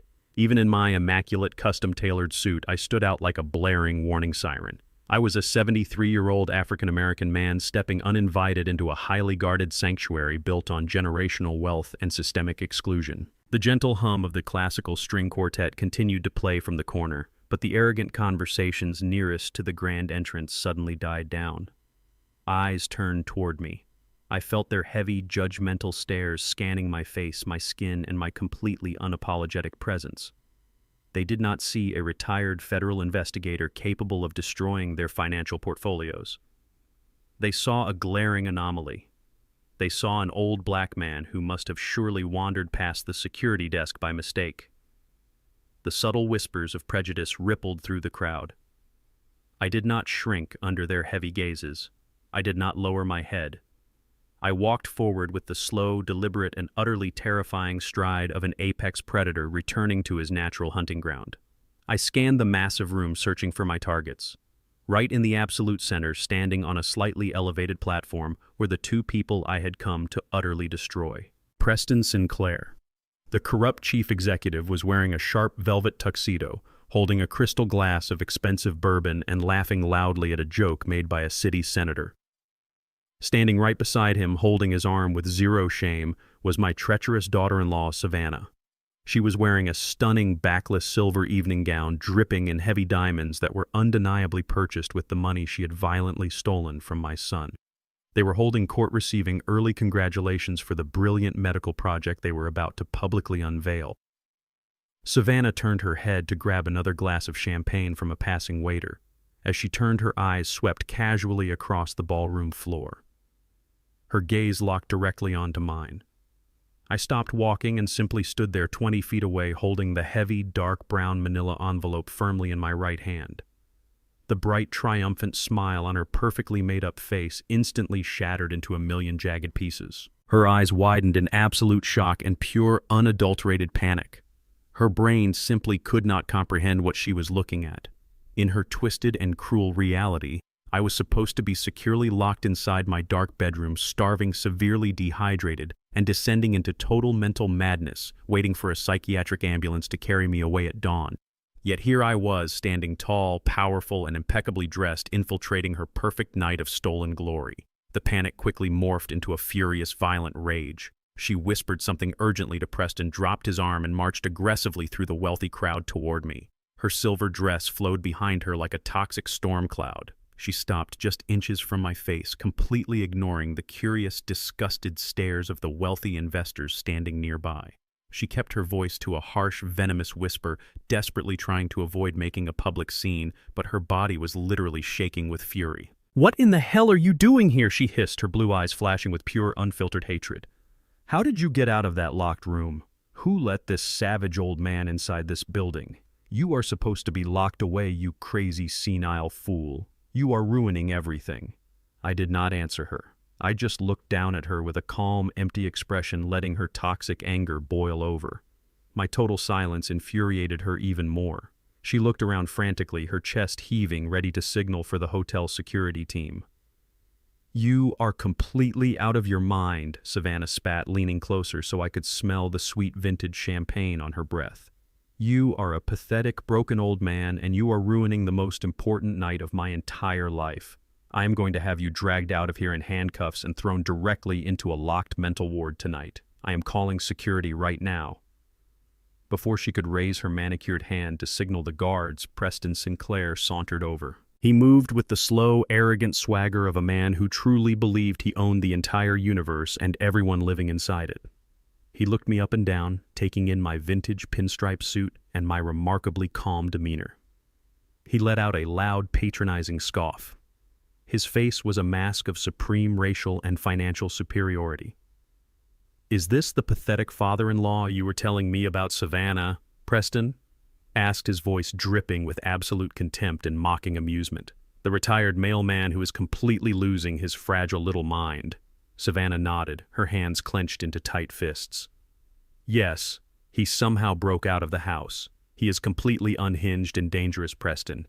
We need to get him out of here right now before he starts screaming and ruins the entire presentation for the investors." Preston took a slow, confident sip of his bourbon and smiled a cold, cruel smile. He patted Savannah gently on the bare back, an arrogant gesture of control. "Relax, my dear," Preston murmured confidently, completely underestimating the lethal threat standing right in front of him. "I know exactly how to handle people like him. Do not cause a scene in front of the board members." He turned his arrogant gaze back to me, gesturing dismissively toward a set of heavy wooden double doors tucked away in a dark, quiet corner of the ballroom. "Let us step into the private service hallway," old man Preston commanded, treating me like a disobedient stray dog that needed to be put down. "We are going to take a nice quiet walk to the back door. I will handle this savage old man myself, and you are going to leave my property before I have you physically crushed into the pavement." I looked at Preston Sinclair, taking in his expensive velvet tuxedo and his unearned absolute arrogance. Then I looked down at the heavy brown envelope resting in my hand containing his complete and utter devastation. I let a slow, dark smile spread across my face. I gave him a small, polite nod. "Lead the way," I replied, my voice low, smooth, and dangerously calm.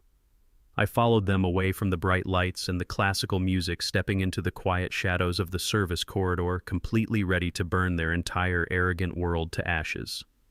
The heavy wooden double doors swung shut behind us, completely cutting off the elegant classical music and the loud, obnoxious laughter of the wealthy elite. The service corridor was stark and cold, illuminated by harsh fluorescent lights that buzzed faintly overhead. It was a massive visual contrast to the golden opulence of the grand ballroom we had just left. This was the hidden underbelly of the luxury hotel, a place meant for the invisible workers, the maintenance staff, and the discarded trash. It was the absolute perfect setting for the execution I was about to perform. Preston Sinclair leaned casually against the cold concrete wall, sliding his hands deep into the pockets of his expensive velvet tuxedo. He looked at me with a mixture of profound boredom and intense racial disgust. He clearly thought he was just humoring a crazy old man, giving his mistress a quiet, private moment to discipline her pathetic father-in-law out of sight from the wealthy investors. He had absolutely no idea that he was standing inside his own tomb. Savannah did not waste a single second. The moment the heavy doors sealed us off from the public, her carefully constructed mask of the elegant, supportive partner completely evaporated. Her beautiful face contorted into a mask of pure, unadulterated rage. She marched toward me, her expensive silver high heels echoing sharply on the bare concrete floor. She stopped right in front of me, her chest heaving with toxic fury, invading my personal space like a rabid animal. "You stupid, arrogant old fool!" she hissed, her voice vibrating with venom. "How dare you humiliate me tonight? How did you get out of that house?" I stood perfectly still, my hands resting calmly at my sides. I looked at her with the cold, calculating eyes of the bloodhound. I did not offer her an explanation. I did not cower or tremble like the fragile, retired mailman she thought I was. My absolute silence and my complete lack of fear pushed her over the absolute edge of her sanity. She was entirely used to me looking at the floor and shuffling my feet in submission. She raised her right hand. The heavy diamond bracelet on her wrist caught the harsh fluorescent light as her arm swung violently through the air. The slap was vicious and loud. Her open palm struck my left cheek with a sharp cracking sound that echoed heavily down the long, empty corridor. The physical sting was sharp and hot, blooming rapidly across my weathered skin. A heavy gold ring on her finger caught the edge of my lower lip, drawing a tiny bead of warm metallic blood. I did not flinch. I did not raise my hands to protect myself. I slowly turned my head back to look at her, maintaining absolute, unbroken eye contact. Decades ago, I had stared down violent cartel accountants, armed money launderers, and desperate men facing life in prison. A physical slap from a spoiled, greedy narcissist felt like a gentle summer breeze. Preston let out a low, cruel chuckle from the dark corner of the hallway. "Put him in his proper place, Savannah," he murmured, taking a slow sip of his expensive bourbon. "Show the old dog exactly who owns him." Savannah was breathing heavily, staring at me with wild, furious eyes. She was deeply unnerved by my complete lack of physical reaction, but her towering, unearned arrogance quickly buried her temporary fear. She truly believed my stoicism was just the paralyzing shock of a broken, senile mind. She pointed a trembling, manicured finger directly at my face. "You are going to give me the original property deeds right now," she commanded, her voice a shrill, demanding screech. "I know you brought them, Warren. I know you came here to beg because you finally realize I hold all the absolute power over your pathetic existence. Give me the original power of attorney documents and the deed to your slum of a house. Hand them over and crawl back to your pathetic little rat hole before I have Preston break your legs and throw you in the river." She held out her hand, palm up, completely expecting me to surrender my entire life to her. She desperately wanted the absolute legal control she thought she had earned by manipulating my exhausted son. She wanted the final piece of the puzzle that would allow her to throw me into a miserable, locked medical facility and liquidate my family home for pure profit. I looked at her open, greedy hand. Then I looked at the dark brown manila envelope resting quietly in my own grip. It was time. The long, meticulous hunt was finally coming to an end. The trap had been flawlessly set. The prey was standing directly over the trigger, and it was time to let the heavy steel jaws snap completely shut. I reached into the inner pocket of my custom-tailored charcoal pinstripe suit. I pulled out a crisp white cotton handkerchief and slowly wiped the small drop of blood from the corner of my mouth. I folded the fabric neatly and placed it back into my pocket. My movements were slow, deliberate, and completely devoid of any fear or submission. I lifted the heavy brown envelope and held it out toward her waiting hand. "Here you go, Savannah," I said, my voice dropping into a low, smooth, and terrifyingly calm baritone. "I brought exactly what you asked for. Your entire property, your beautiful future, and everything you have ever worked for is waiting for you right inside this envelope." Savannah let out a loud, arrogant scoff. She snatched the brown envelope from my hand with the desperate, greedy swiftness of a starving vulture stealing a piece of meat. A smug, victorious smile instantly returned to her perfectly made-up face. She looked over her shoulder at Preston, holding the cheap envelope up in the air like a massive golden trophy. "You see, Preston," she gloated, her voice dripping with toxic triumph. "I told you he was just a weak, pathetic old coward. All you have to do is show these people a little bit of force and they fold like cheap paper. He actually brought the deeds. He is finally surrendering to us." Preston smirked, swirling the amber liquid in his crystal glass. "Good girl," he praised her, completely oblivious to the massive storm currently hovering directly over his head. "Now check the signatures and let us get back to the party. The wealthy investors are waiting for the big reveal." Savannah turned her full attention back to the brown envelope. She gripped the metal clasp at the top and aggressively ripped the seal open. The sound of the thick paper tearing echoed loudly in the quiet service hallway. It was a sharp, violent noise, the sound of a curtain rising on a beautiful, devastating tragedy. She slid her long, manicured fingers deep inside the opening. She was entirely expecting to feel the familiar texture of standard real estate contracts or the heavy stock of a certified property deed. She was anticipating the final legal document that would fund her lavish lifestyle and secure her complete escape from my son Terrence. She pinched the thick stack of folded documents and eagerly pulled them out into the harsh fluorescent light. I watched her face with intense clinical fascination. It happened in absolute slow motion. Her blue eyes eagerly scanned the top of the very first page, expecting to see the logo of a local property lawyer or the stamp of a county clerk. Instead, her arrogant, victorious eyes locked onto the heavy, terrifying official seal of the United States federal government. The smug, superior smile that had been plastered across her face did not just fade away. It instantly froze and shattered as if her entire skull had been submerged in liquid nitrogen. Her breathing completely stopped. The color drained from her skin so incredibly fast she looked like a walking corpse. She stared at the bold, heavy black text printed across the top of the page. It was not a deed to my house. It was not a power of attorney granting her control of my life. It was a massive federal asset seizure order issued directly by the Federal Bureau of Investigation and fully authorized by the Department of the Treasury. And right below the terrifying federal header, clearly highlighting the exact reason for her absolute ruin, was her own name printed in bold ink next to the words corporate espionage and massive financial fraud. Her trembling fingers fumbled blindly, feeling the weight of the undeniable reality resting in her hands. She was holding the exact legal instrument of her own total destruction, and the look of pure, unadulterated horror in her eyes was the most beautiful thing I had ever seen. Savannah stood frozen in the harsh fluorescent light of the service corridor. Her breathing had completely stopped. The heavy federal asset seizure order resting in her perfectly manicured hands was not just a piece of paper. It was a mirror reflecting the absolute end of her luxurious existence. I watched her perfectly constructed, arrogant reality violently fracture into a million irreparable pieces. Her eyes darted wildly across the bold black ink, trying desperately to find a mistake or a punchline to a sick joke. But the United States Federal Bureau of Investigation does not make jokes about corporate espionage and massive financial fraud. The sheer weight of the truth finally crushed her fragile spine. Her hands began to shake with a violent, uncontrollable tremor. The thick stack of legal documents slipped through her numb fingers. They scattered across the cold concrete floor like dead leaves falling from a rotting tree. She stumbled backward, her silver high heels scraping harshly against the floor until her back hit the cold concrete wall. She could not speak. Her throat was completely paralyzed by the suffocating grip of pure, unadulterated terror. She slowly slid down the wall until she was sitting on the dirty concrete. Her expensive silver evening gown completely ruined her hands, clutching her chest as she gasped for air.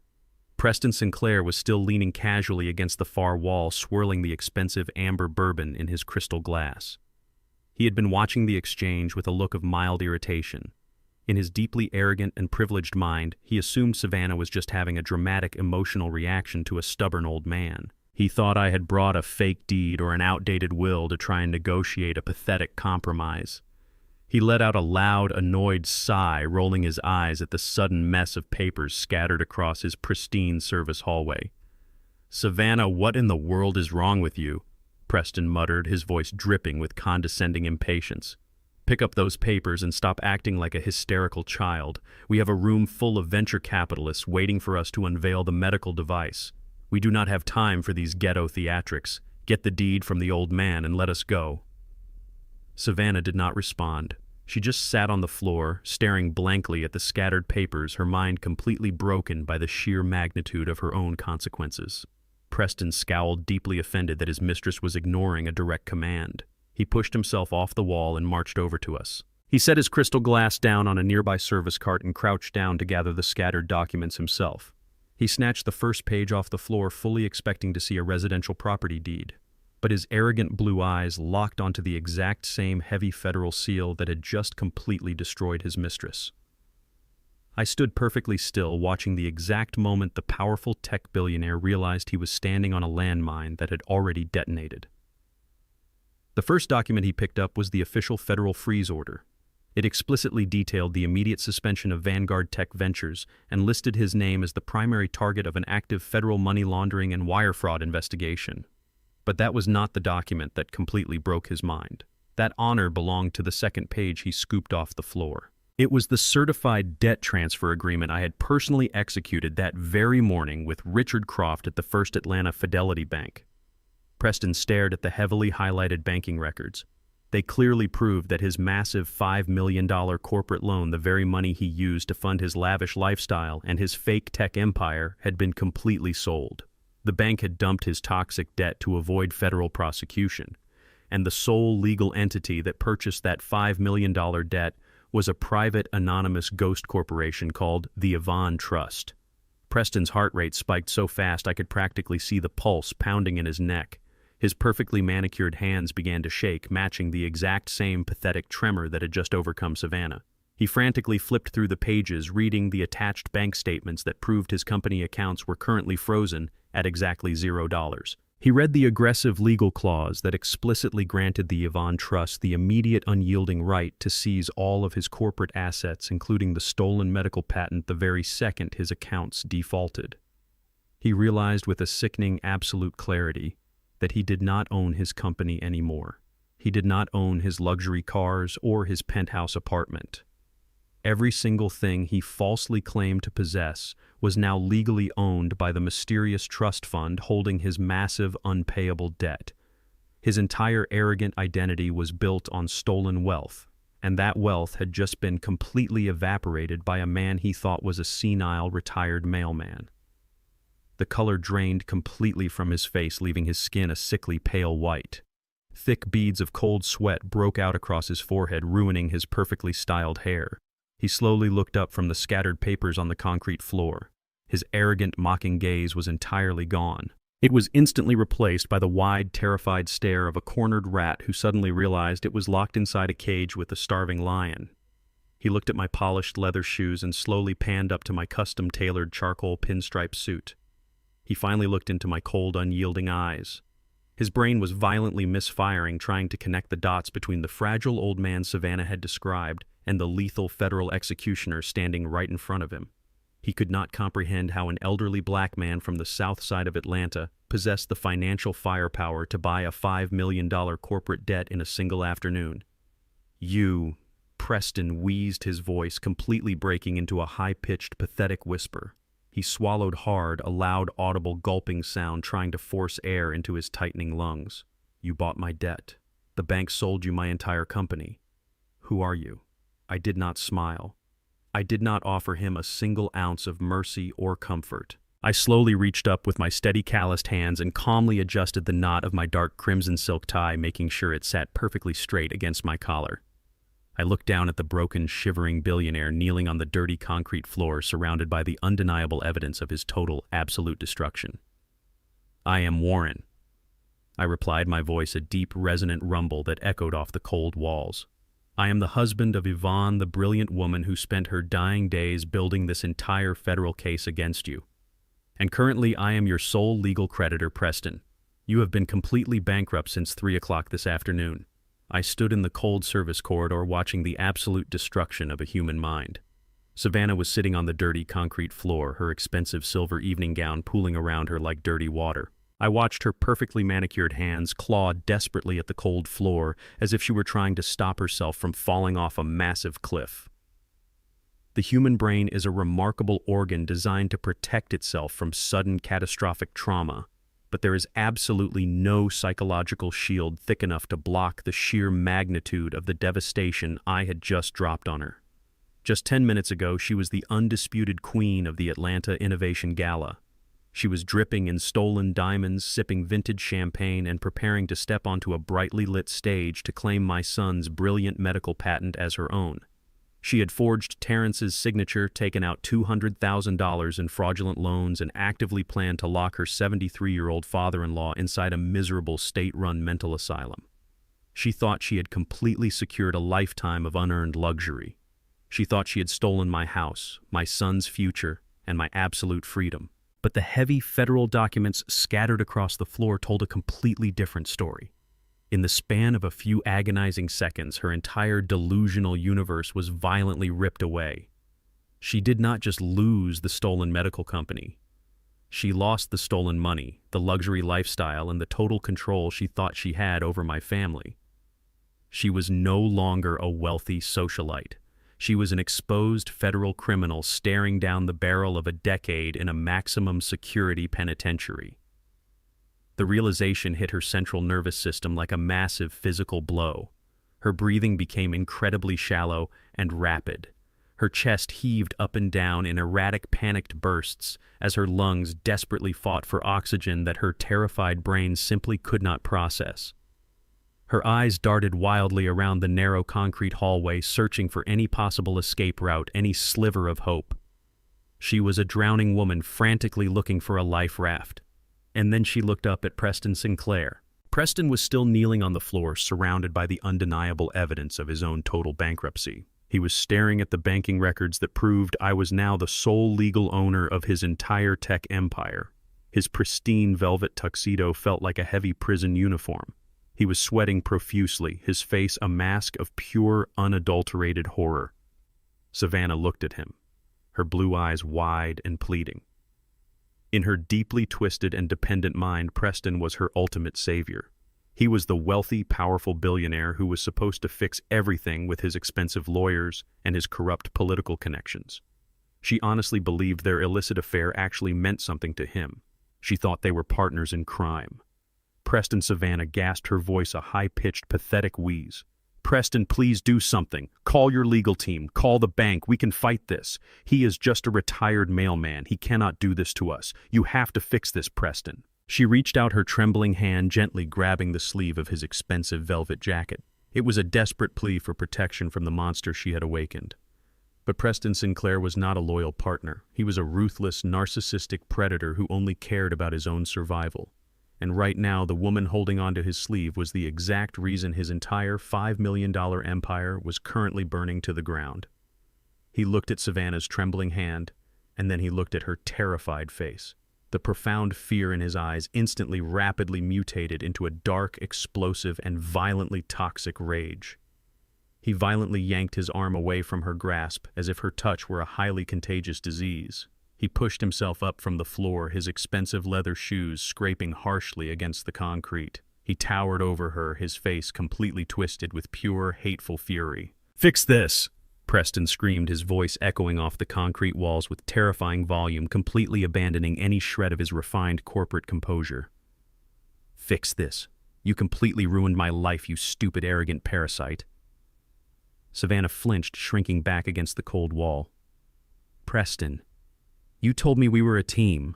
She sobbed, tears of pure panic finally spilling over her perfectly applied makeup and running down her pale cheeks. "A team." Preston roared, his hands clenched into tight, furious fists at his sides. "You told me your father-in-law was a helpless, senile old fool. You told me he was a pathetic, retired postal worker who could not even remember his own name. You promised me this was going to be a clean, easy acquisition. You literally invited a senior federal forensic investigator directly into my private bank accounts. You brought a federal executioner right to my front door." Preston did not stop there. The sheer, overwhelming pressure of losing his company, his wealth, and his freedom completely snapped whatever fragile restraint he had left. He realized that his life was permanently over, and he needed someone to absorb the physical impact of his absolute rage. He stepped forward, closing the distance between them. Before Savannah could even raise her hands to protect her face, Preston drew his arm back. He did not slap her with the back of his hand like a gentleman offering a warning. He struck her with a vicious open palm, channeling every single ounce of his terrifying anger and complete despair into the physical blow. The sound of the impact was sickeningly loud. It cracked through the quiet service corridor like a gunshot. The sheer brutal force of the slap caught Savannah squarely across the jaw, snapping her head violently to the side. Savannah let out a sharp, agonizing cry. The impact completely lifted her off her precarious balance. She was thrown sideways, her body crashing hard against the unforgiving marble and concrete floor. She landed in a tangled heap of expensive silver fabric and ruined dignity. Her designer diamond earrings clattered against the stone. I stood perfectly still, watching the two arrogant elites completely turn on each other like starving rabid dogs trapped inside a fighting pit. There is absolutely no loyalty among thieves, especially when the stolen gold completely evaporates. Savannah lay on the cold floor, completely disoriented. The physical shock of Preston's violent assault, combined with the massive psychological obliteration of her entire life, was simply too much for her biological system to handle. Her brain was completely short-circuiting.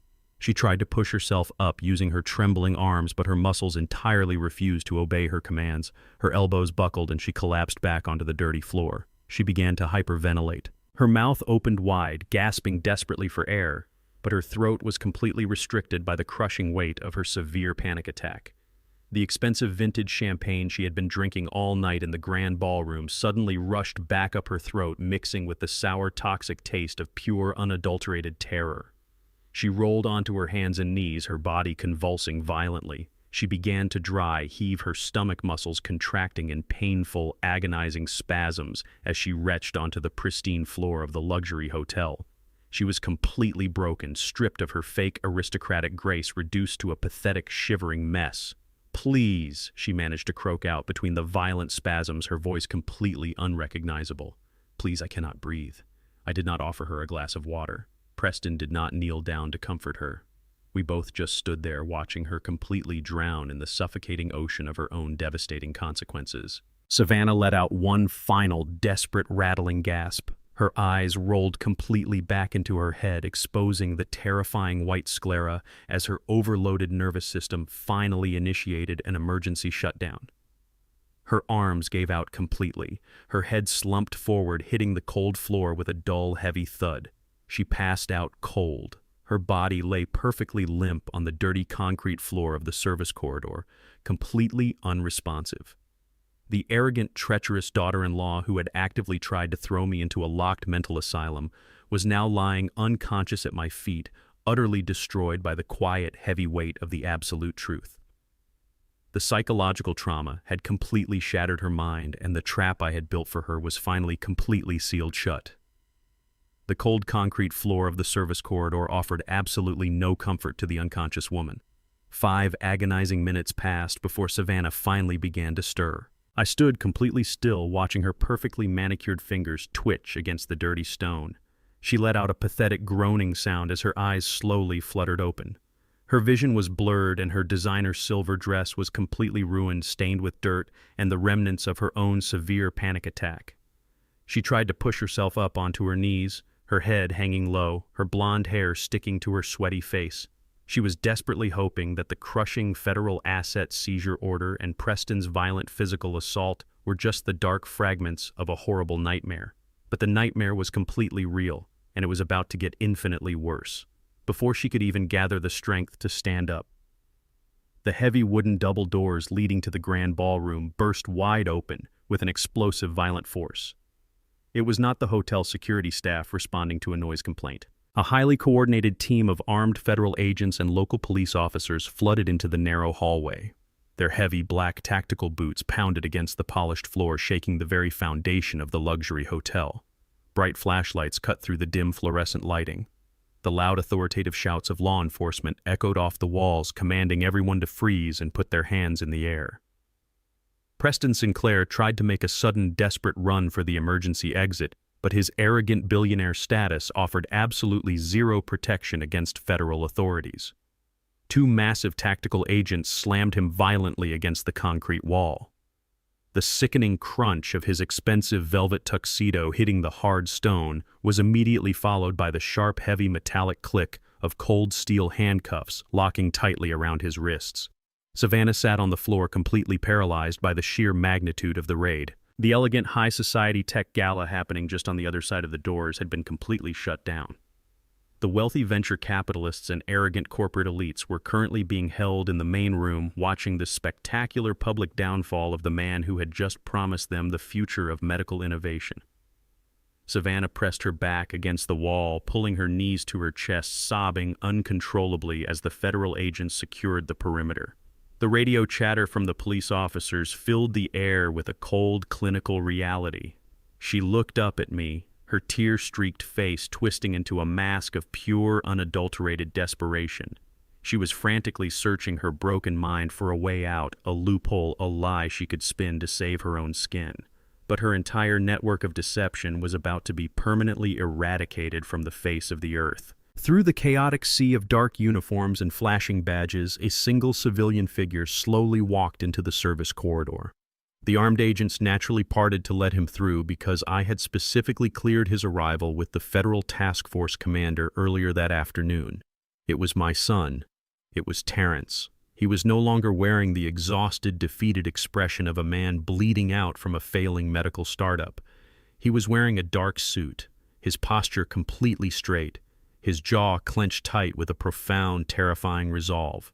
I had sent him a simple text message 3 hours ago telling him to come to the downtown luxury hotel and wait in the lobby until the police arrived.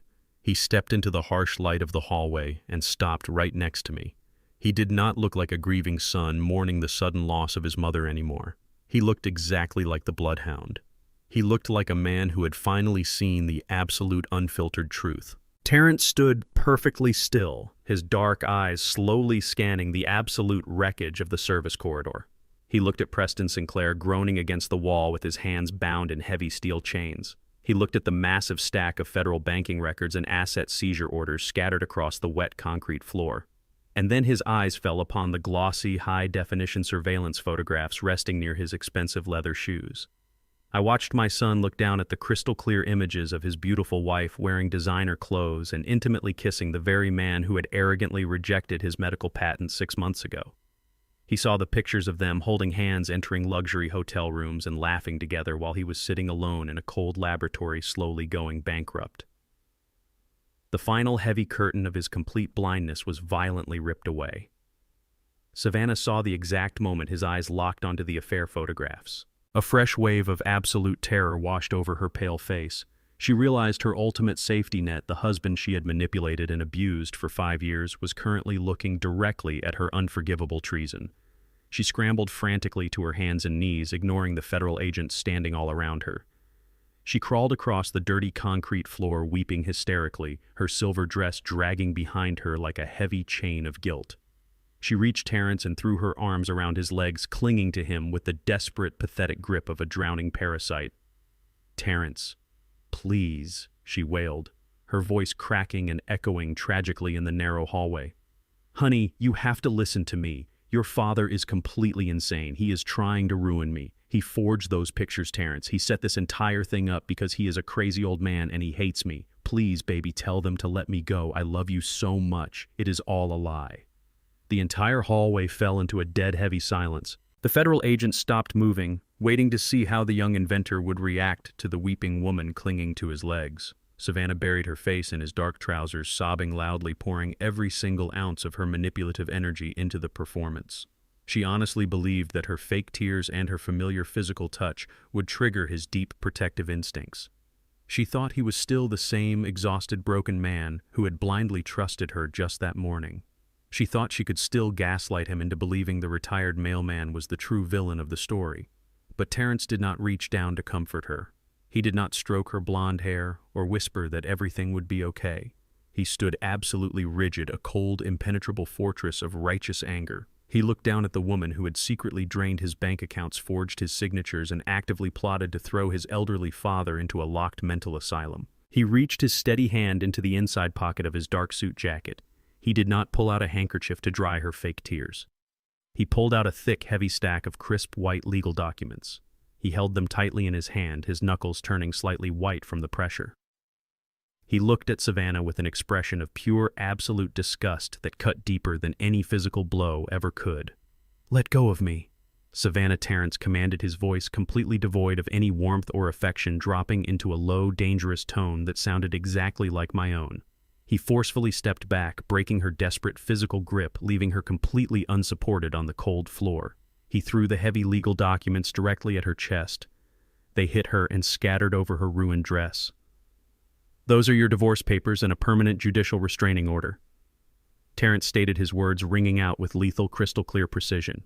"You are absolutely entirely erased from my life." Savannah gasped, shaking her head in violent denial, clutching the papers with trembling hands. "No, Terrence, you cannot do this," she pleaded, her voice a pathetic whisper. "You do not understand." "Yvonne, my mother understood everything." Terrence interrupted, his voice rising with a fierce, protective fury. "She understood exactly what kind of monster you were. She sent a delayed, encrypted email to my private server. It arrived exactly 1 hour ago. I heard the voice recording, Savannah. I saw the offshore wire transfers. I heard you planning to steal my medical patent with that racist criminal standing against the wall. You did not just betray my trust and steal my life work. You actively tried to lock my grieving father inside a miserable mental institution to steal his home. You are absolute, unredeemable scum." My wife was barely in the ground when my daughter-in-law walked up to me in the pouring rain and told me to pack my bags for a cheap nursing home. I did not say a single word. I just got into my neighbor's truck and let him drive me away, but he did not take me home. He drove me to a deserted warehouse on the edge of Atlanta, handed me a key, and said, "This is something only you can know, and you must never tell your son."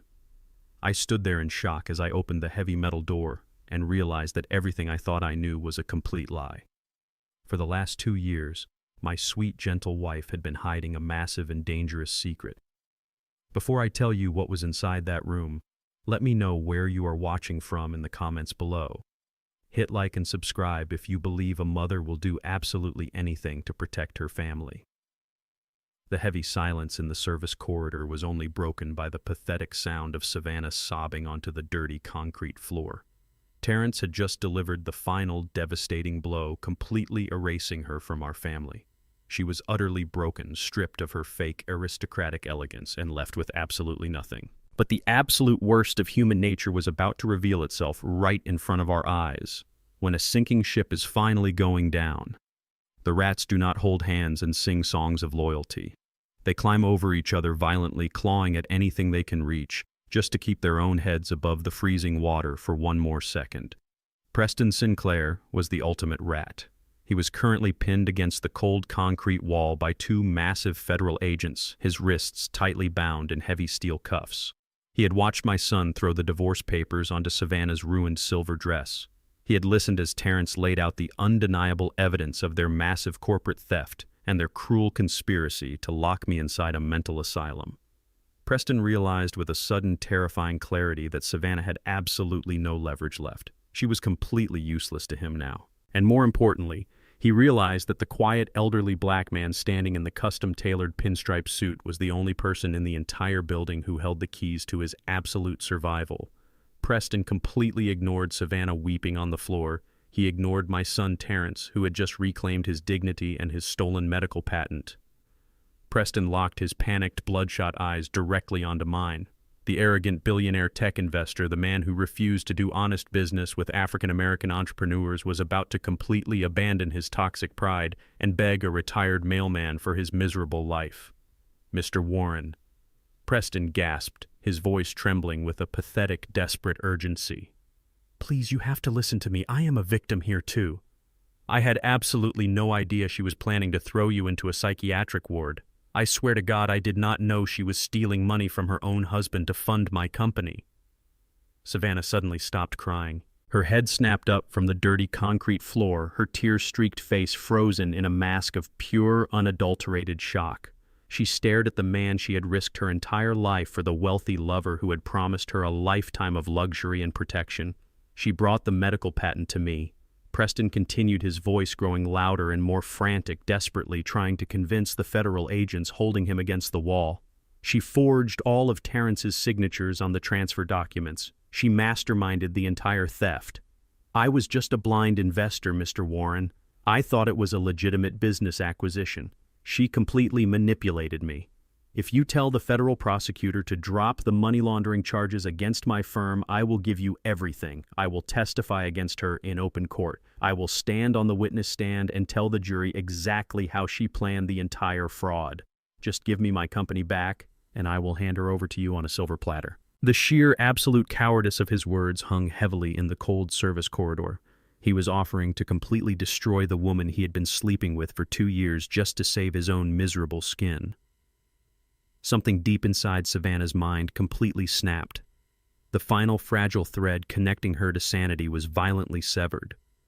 She realized that she had destroyed her marriage, betrayed a loving family, and committed massive federal crimes for a man who viewed her as nothing more than a disposable human shield.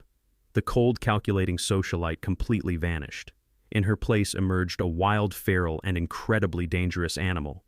Savannah let out a raw, agonizing scream that did not even sound human. It was a guttural, terrifying shriek of pure, absolute betrayal and blind rage.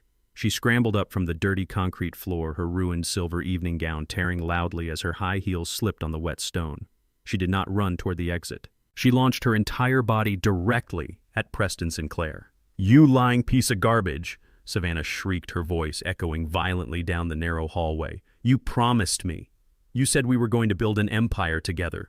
You made me do those things to the old man." She crashed into Preston with the force of a desperate, wounded predator. Because Preston's hands were securely cuffed behind his back, he was entirely defenseless. Savannah raised her perfectly manicured hands and began violently clawing at his face. Her sharp fingernails dug deep into his pale skin, leaving long, bleeding scratches across his cheeks and his forehead. She tore at his expensive velvet tuxedo, ripping the crisp white shirt underneath, completely destroying his carefully constructed wealthy facade. Preston screamed in pain and terror, thrashing his head back and forth, desperately trying to avoid her vicious attacks. "Get this crazy lunatic off me!" he wailed, his voice cracking as blood began to trickle down his face. "She is completely insane. Help me!" The violent, chaotic struggle carried them right through the open wooden double doors and completely out of the hidden service corridor. They stumbled directly into the bright, blinding light of the grand ballroom. The classical string quartet had long since stopped playing. Hundreds of the most powerful and wealthy corporate elites in Atlanta were standing in the massive ballroom, completely frozen in absolute shock. These were the venture capitalists, the arrogant politicians, and the high society socialites who just 20 minutes ago were sipping vintage champagne and eagerly waiting to kiss Preston Sinclair's ring. They had admired Savannah's beauty and praised Preston's brilliant business acumen. They thought these two people represented the absolute pinnacle of success and untouchable white privilege. Now that elegant, sophisticated illusion was completely shattered for the entire world to see. The elite crowd gasped and backed away in horror as Preston and Savannah crashed into a table of expensive appetizers, sending delicate crystal glasses and silver trays crashing to the polished marble floor. They were literally tearing each other apart like two starving rats fighting over a piece of rotten garbage. Savannah continued to scream and claw at him, her blonde hair a tangled, messy bird nest, her face contorted with insane fury. Preston was sobbing and bleeding, his expensive velvet suit hanging in ruined shreds, completely stripped of his arrogant billionaire armor. The wealthy guests did not step forward to help them. They did not offer sympathy or support to their fallen golden boy. Instead, a sea of glowing rectangular screens suddenly illuminated the dark edges of the ballroom. Hundreds of smartphones were instantly raised into the air. The very same people who used to flatter and enable Preston Sinclair were now eagerly recording his spectacular violent downfall. Camera flashes erupted rapidly, capturing every single humiliating second of their pathetic brawl. Their absolute ruin was being permanently documented and broadcasted to the entire world. Enough, the lead federal task force commander barked, his deep voice cutting through the chaotic screaming. 4 massive tactical agents rushed forward, pulling the two feral animals violently apart. They dragged Savannah off of Preston, slamming her face down onto the cold, polished marble floor of the grand ballroom.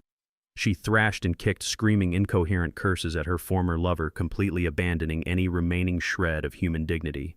I stood in the doorway of the service corridor with my son Terrence, watching the beautiful, devastating symphony of their destruction reach its absolute crescendo. The federal agent grabbed Savannah's wrists and forcefully pulled them behind her back. The sound echoed perfectly across the massive, silent ballroom.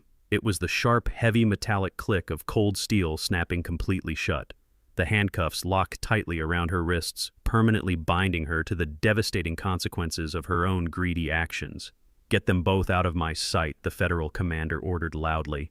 The armed agents hauled Savannah and Preston roughly to their feet. They did not take them out through the hidden back exit to spare them any embarrassment. They dragged the two bleeding, sobbing criminals right through the very center of the grand ballroom. They were paraded past the hundreds of flashing smartphone cameras, past the disgusted stares of their former elite colleagues, and past the massive digital banner celebrating their stolen achievements. Their wailing cries faded slowly as they were pushed out the heavy brass front doors and shoved into the back of waiting federal transport vehicles. The trap was finally completely empty, and the long, terrifying hunt of the bloodhound was officially over. The sun rose over Atlanta on Saturday morning, casting a warm, golden light through the kitchen windows of my quiet suburban home. It was the first time in 2 years that the air inside my house felt completely clean. The toxic, heavy shadow that Savannah had cast over our family was entirely gone. I stood at the kitchen counter wearing my comfortable old cardigan and poured myself a hot cup of black coffee. The dark roast smelled rich and grounding. Upstairs, my son Terrence was finally sleeping peacefully in his childhood bedroom. He had collapsed into bed late last night, completely exhausted after the massive emotional adrenaline of the federal raid wore off. He was finally safe. His brilliant medical patent was safe. And the woman who had actively tried to destroy his life and lock his elderly father in a mental asylum was currently waking up on a thin mattress inside a cold, concrete federal holding cell. I took a slow, deep sip of my coffee, letting the quiet victory wash over my tired bones.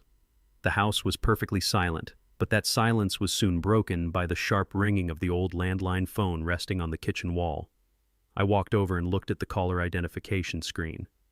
It displayed a generic automated number originating from the Fulton County Detention Center. I let it ring twice before I slowly picked up the receiver and pressed it to my ear.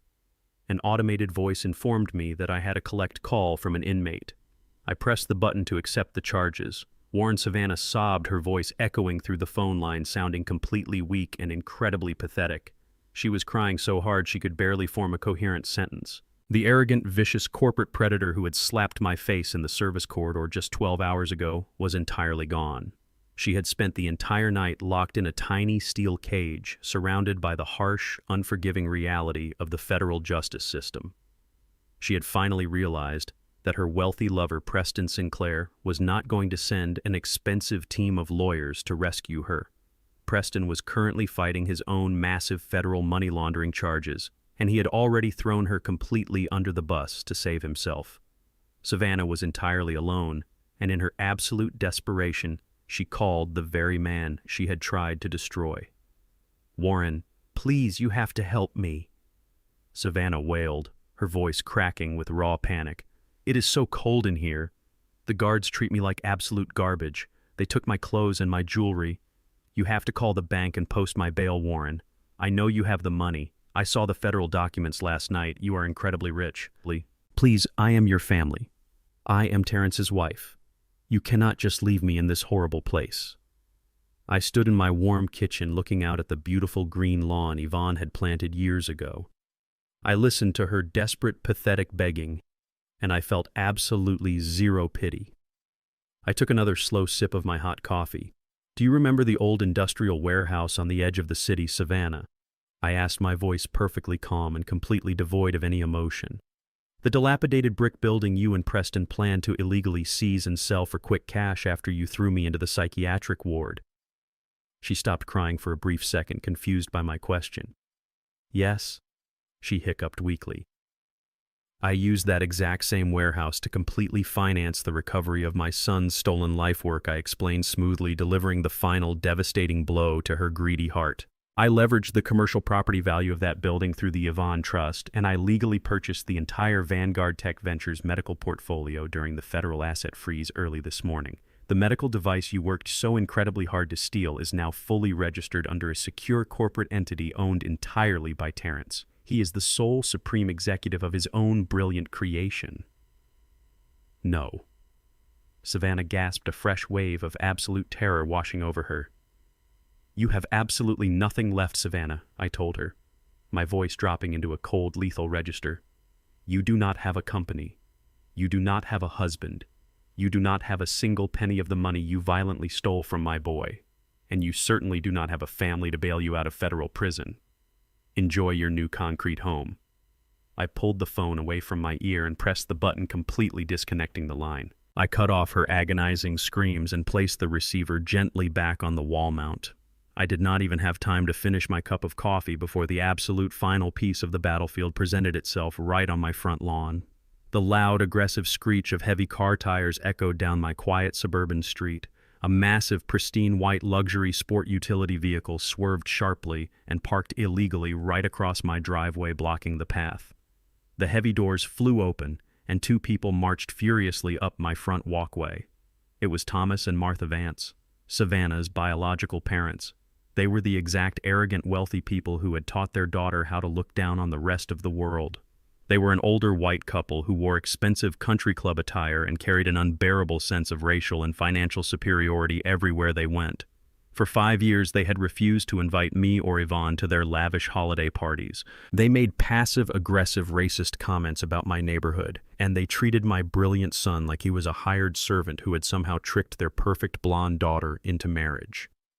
I unlocked the front door and stepped out onto the wooden porch before they could even ring the bell. I stood at the top of the stairs looking down at them. Thomas Vance was red in the face, breathing heavily, his fists clenched tightly at his sides. Martha stood right behind him, pointing a shaking, manicured finger directly at my face.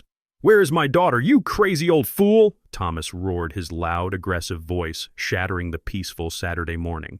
"We got a call from the police department saying Savannah was arrested at a corporate gala last night. We know exactly what you did, Warren. We know you set her up. You and your pathetic son planted fake evidence to steal her company. You are going to pay for this." Martha shrieked, her face twisted with pure aristocratic hatred. "We have the best defense attorneys in Atlanta on speed dial. We are going to sue you for everything you own. We will have you thrown in a federal prison for false imprisonment and malicious prosecution. You people are all exactly the same. You are just jealous criminals trying to ruin successful families." I did not raise my voice. I did not step back. I just looked at the two arrogant racists standing on my lawn, completely blinded by their own toxic entitlement. They thought they could simply march onto my property and bully an elderly black man into submission with loud threats and expensive lawyers. I reached into the large pocket of my comfortable wool cardigan. I pulled out a thin black leather folder. I had anticipated their arrival, and the bloodhound always prepares for every single variable. I opened the folder and pulled out 3 crisp, highlighted financial documents. I held them up in the bright morning sunlight for Thomas and Martha to see clearly. "You are absolutely right about one thing, Thomas," I said, my voice a low, steady rumble that instantly silenced his aggressive shouting. "Your daughter was incredibly successful at stealing money, but she did not just use the stolen corporate funds to buy diamond earrings and luxury hotel suites for herself." Thomas frowned, his aggressive posture faltering slightly as he looked at the official bank seals printed on the pages I was holding. "My forensic accountant spent the entire night tracking the offshore wire transfers your daughter initiated over the last 2 years, I explained coldly. "It turns out Savannah was heavily subsidizing your perfect wealthy lifestyle, using the money she violently embezzled from my son's medical startup and from Preston's fraudulent investors." Martha gasped, taking a sudden step backward as if the papers I held were highly radioactive. "That is a complete lie," she stammered defensively. "Savannah is a successful executive. She gave us legitimate financial gifts. There is absolutely no such thing as a legitimate gift when the money is stolen from a federal bank account." "Martha," I corrected her sharply, locking my eyes directly onto hers. "These documents show a direct wire transfer of $100,000 into your personal account, which you immediately used to purchase that brand new luxury boat docked at your private lake house. Another transfer of $50,000 paid for your exclusive country club membership fees. You have been living like absolute royalty on money your daughter stole from a black man." The profound, absolute horror finally washed over their privileged, arrogant faces. The blood drained from Thomas Vance's cheeks, leaving him looking like a sick old ghost. They realized they were not just the angry parents of a wrongly accused daughter. They were the direct beneficiaries of a massive federal money laundering conspiracy. Under federal law, the government has the absolute right to seize any and all assets purchased with embezzled funds. I told them, outlining their total doom with cold, ruthless precision. "The federal agents are already compiling the warrants. If you do not turn around, get in your car, and leave my property right this second, I will make one phone call to the federal task force commander. I will hand over these specific wire transfers, and I will have both of you formally indicted as active accomplices for knowingly receiving and harboring stolen federal assets. You will lose your boat, your country club, and your massive house. You will spend your golden years sitting in a cold federal penitentiary cell right next to your precious daughter." The silence that fell over my front lawn was absolute and incredibly beautiful. Thomas and Martha Vance did not scream anymore. They did not threaten to sue me or call me names. The loud, arrogant bullies had been completely and utterly silenced by the crushing, terrifying weight of their own criminal complicity. Thomas slowly turned around. He grabbed his trembling wife's arm and guided her back toward their massive luxury vehicle. They moved like broken, fragile people completely stripped of their false superiority. They climbed into their expensive car and sped away down the street, running desperately back to a home they were destined to lose. The battlefield was completely cleared. The poisonous roots had been entirely ripped out of the ground. The months that followed the spectacular collapse of Vanguard Tech Ventures moved with a quiet, healing rhythm. The federal justice system is a massive, slow-moving machine, but when it finally locks onto a target, it crushes them completely. I sat in the back row of the federal courthouse in downtown Atlanta watching the final sentencing of the two arrogant predators who tried to destroy my family. The courtroom was cold and filled with the heavy, silent weight of absolute consequence. Preston Sinclair, the wealthy tech billionaire who refused to do honest business with black entrepreneurs, was completely stripped of his custom velvet suits and his unearned privilege. He stood before the federal judge wearing a standard-issue orange jumpsuit, his hands bound in heavy iron chains that clinked loudly in the quiet room. He begged the judge for leniency, sobbing about his ruined reputation, but the judge showed absolutely zero mercy. She looked down from her high bench and sentenced him to 12 years in a maximum security federal penitentiary for massive corporate money laundering, wire fraud, and criminal conspiracy. He wept openly, a broken, pathetic man, as the armed bailiffs dragged him away. Savannah stood next. The beautiful, manipulative socialite who thought she could gaslight my son and throw me into a locked mental asylum looked incredibly pale and entirely broken. Her blonde hair was a tangled, messy knot, and the arrogant fire in her blue eyes had been completely extinguished. The federal judge looked down at her with profound, unyielding disgust. For the crimes of aggravated identity theft, corporate espionage, and the malicious conspiracy to permanently deprive an elderly citizen of his freedom, Savannah was sentenced to 10 long years in a federal prison. She did not even look back at us as they led her out of the courtroom. The toxic parasites were finally and permanently removed from our world. While the criminals rotted in their cold concrete cells, my son Terrence experienced a spectacular and beautiful rebirth. He did not let the trauma of his disastrous marriage break his brilliant spirit. With the massive financial backing of the Yvonne Trust and the full legal control of his own medical patent, Terrence built a brand new medical technology company from the absolute ground up. He moved out of that small, depressing laboratory and opened a massive state-of-the-art research facility right here in Atlanta. I watched with immense pride as he stood on his own brightly lit stage, unveiling the revolutionary medical device that would save countless lives. He was no longer the exhausted, defeated man who had cried to me on a video call. He was a confident, powerful chief executive officer, fully stepping into the massive potential his mother and I always knew he possessed. He hired a brilliant team of honest, hardworking engineers, and he made sure that absolute integrity was the foundation of his entire corporate empire. The legacy he was building was completely untouchable, and it belonged entirely to him. As for me, I did exactly what I have done for the last 25 years. I did not move into a sprawling mansion in a gated community. I did not buy a fleet of luxury imported cars or start wearing heavy gold watches. That flashy, superficial lifestyle belongs to people who desperately need to prove their worth to complete strangers. I already knew exactly who I was, and I knew exactly the kind of man my sweet Yvonne fell in love with.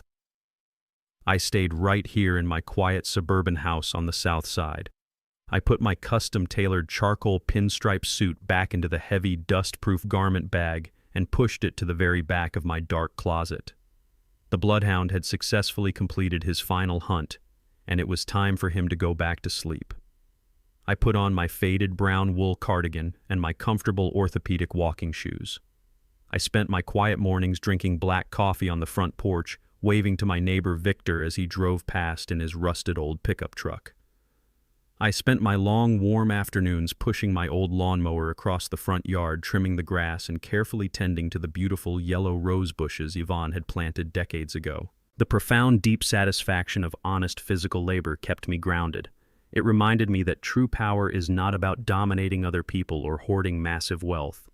True power is the absolute freedom to simply exist in perfect, quiet peace without constantly looking over your shoulder. It was a late Sunday afternoon when the sleek black luxury sedan pulled into my driveway. The warm Georgia sun was just beginning to set, casting a long, beautiful golden glow across the freshly cut grass. Terrence stepped out of his car wearing a comfortable polo shirt and a relaxed, familiar smile. He walked up the wooden steps of the front porch carrying a paper bag filled with fresh peach cobbler from the local bakery. I was sitting in my favorite wooden rocking chair, listening to the gentle hum of the summer crickets and the distant happy sound of neighborhood children playing in the street. Terrence handed me the warm bag and sat down heavily in the empty rocking chair right next to me. We sat there in a comfortable, familiar silence for a very long time, just watching the evening sky slowly change from bright orange to a deep, peaceful purple. I looked over at my son. He was staring out at the quiet street, but his dark eyes were shining with heavy, unshed tears. The massive emotional weight of the past year, the betrayal, the federal raid, the trial, and the glorious rebuilding of his life was finally catching up to him in the profound safety of our shared silence. He leaned forward, resting his elbows on his knees, and buried his face deep in his hands. Dad Terrence whispered, his voice cracking with a deep, profound sorrow that broke my heart. "I am so incredibly sorry. I am so sorry I ever doubted you. I am so sorry I let that monster into our home, and I am so sorry I almost let her lock you away. I was completely blind, and I almost lost you forever because I was entirely too stupid to see the absolute truth standing right in front of me." He began to weep quietly, the heavy, honest tears of a good man releasing a massive burden of lingering guilt. I did not interrupt him. I let him cry because I knew he desperately needed to completely empty his soul of that toxic poison. When his tears finally began to slow down, I reached out my calloused, weathered hand. I placed it firmly on his broad shoulder, offering him the warm, steady, unwavering strength of a father who had never once stopped loving him. I looked at my boy, and I gave him a soft, gentle smile. "You do not ever need to apologize to me, Terrence," I told him, my voice a low, comforting rumble in the quiet evening air. "You were navigating a terrible, dark storm, and that woman was actively blinding you to the dangerous rocks. But you survived it. We survived it, and we absolutely did not do it alone." I looked up at the darkening Atlanta sky, thinking about the brilliant, beautiful woman who had spent her final dying days mapping out an entire criminal conspiracy in a cold industrial warehouse just to keep her family safe. "Your mother protected us, Terrence," I said softly, feeling a deep, warm, comforting presence settling over the old wooden porch. "She saw the deadly danger long before either of us did, and she gave me the exact tools I needed to completely dismantle their trap. She loved you more than life itself, and she made absolutely sure that nobody would ever steal your future. Do not carry this heavy guilt anymore, my son. The dark storm is completely over. Your mother protected us, and we are safe now." It was a bright, warm Sunday morning when I drove my rusted pickup truck back to the quiet cemetery on the outskirts of Atlanta. The sky above was a brilliant, crystal-clear blue, completely different from the dark, freezing rain that had soaked my clothes on the day we put my sweet Yvonne into the ground. The air smelled of fresh pine needles and warm earth. The heavy, dark storm that had violently threatened to consume my family was completely gone, leaving behind a profound, unbroken peace. I parked my truck near the iron gates and walked slowly across the freshly cut green grass, holding a single pristine white rose in my calloused hand. I reached her headstone and stood there for a long time, just listening to the gentle rustling of the leaves in the ancient oak trees above. I slowly knelt down. My knees popped a little, reminding me of my 73 years on this earth. But the pain was entirely manageable. I placed the beautiful white rose gently against the cool gray stone right beneath her perfectly engraved name. "I did it, Yvonne." I whispered, my voice thick with emotion but completely steady. "I did exactly what you asked me to do. I found your hidden warehouse. I saw the massive, incredible war room you built while you were so incredibly sick. I took the undeniable evidence you gathered, and I used it to absolutely destroy the monsters who were trying to ruin our boy. Terrence is completely safe now, my love. He has his medical patent back. He opened his own massive research facility, and he is thriving. Savannah is sitting in a federal prison cell, and she will not see the outside world for 10 long years. You protected us, Yvonne. Even when you were dying, you were the fiercest protector this family ever had. I am so incredibly proud of you, and I miss you every single day." I rested my hand on the warm granite of her headstone, feeling a deep, spiritual connection to the brilliant woman who had shared my life for 45 years. She was a high school teacher who loved baking peach cobbler, but underneath that gentle exterior she possessed the strategic mind of a master chess player. She knew exactly how the world worked, and she knew exactly how society viewed people like us. Society has a very specific and incredibly cruel way of looking at a man like me. When you are an older African-American man walking through a wealthy suburban neighborhood, or standing in the pristine marble lobby of a high-rise corporate bank, people do not see a lifetime of achievement. They do not see a brilliant mind or a senior federal forensic auditor who used to take down global money laundering syndicates for the United States government. They look at my faded brown wool cardigan, my scuffed orthopedic shoes, and the deep, heavy wrinkles lining my dark skin, and they immediately write me off as completely insignificant. They look at the color of my skin and my humble demeanor, and they instantly decide that I am uneducated, helpless, and entirely disposable. They see a fragile, retired postal worker who probably needs help crossing a busy street. Savannah and her wealthy, arrogant lover, Preston Sinclair, built their entire criminal strategy on that exact racist, ageist assumption. They thought my quiet demeanor was a symptom of a rotting, senile brain. They thought my endless patience was a clear sign of absolute weakness. They thought they could easily forge documents, steal my son's legacy, and throw me into a miserable, locked psychiatric ward because they truly believed a black man in his 70s had absolutely zero power to fight back against their wealthy white privilege. They never once stopped to consider that the old man sitting silently in the faded armchair staring blankly at the wall was actually taking meticulous mental notes. They never realized that while they were loudly insulting me in my own living room, I was actively mapping out the complete destruction of their entire corporate empire. They confused my strategic silence with total surrender. That was their absolute fatal mistake.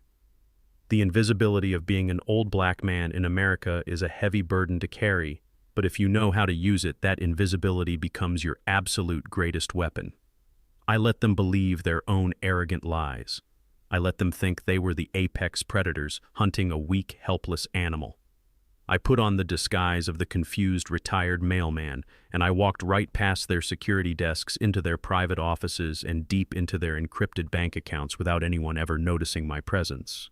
True justice is never born from loud, explosive anger. Savannah operated on pure, toxic emotion. She threw theatrical tantrums, she smashed doors with heavy hammers, and she screamed violently in hotel hallways when she finally lost control.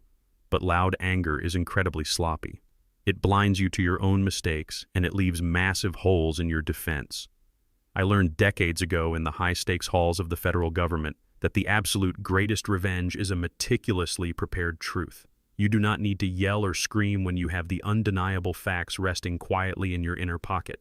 You do not need to throw a physical punch when you can completely freeze a billionaire's bank account with a single phone call. You simply let the arrogant predators build their own elaborate traps, you let them step inside, and then you quietly lock the heavy steel door right behind them. I stood up from the grave, brushing the loose blades of green grass from the knees of my trousers. I looked down at the white rose resting peacefully against the gray stone. The bloodhound had successfully completed his final hunt. The federal executioner was officially retired and safely buried deep underground. I was just Warren again. A proud father, a devoted widower, and a man who simply wanted to spend his remaining years tending to his garden and watching his brilliant son change the world. I turned away from the headstone and walked slowly back across the quiet cemetery toward my rusted old pickup truck. I opened the heavy metal door, climbed into the driver's seat, and started the engine. The old motor rumbled to life, a steady, comforting sound. I drove out of the iron gates and headed back toward my quiet home on the south side of Atlanta. I rolled down the window, letting the warm Georgia breeze wash over my face. For the first time in 2 long years, I had absolutely nothing to hide and absolutely nothing to fight. The profound, unbreakable peace had finally returned, and it belonged entirely to me. True power does not scream for attention. It waits in the absolute silence of observation. When you judge a person by the wrinkles on their face, the color of their skin, or the simplicity of their clothes, you risk underestimating the brilliant mind hidden beneath. My daughter-in-law mistook my quiet demeanor for senility and my patience for weakness. She let arrogance blind her, forgetting that the most lethal chess players never reveal their moves until checkmate is inevitable. Character is not measured by the luxury you wear, but by the integrity you uphold. In the end, those who build their empires on deceit will inevitably be crushed by the heavy, silent weight of the truth. Never mistake an old man's silence for surrender. If you enjoyed this story, please hit the like button and subscribe to the channel for more powerful life lessons. Share your thoughts in the comments below. Have you ever had to teach an arrogant person a harsh lesson about respect?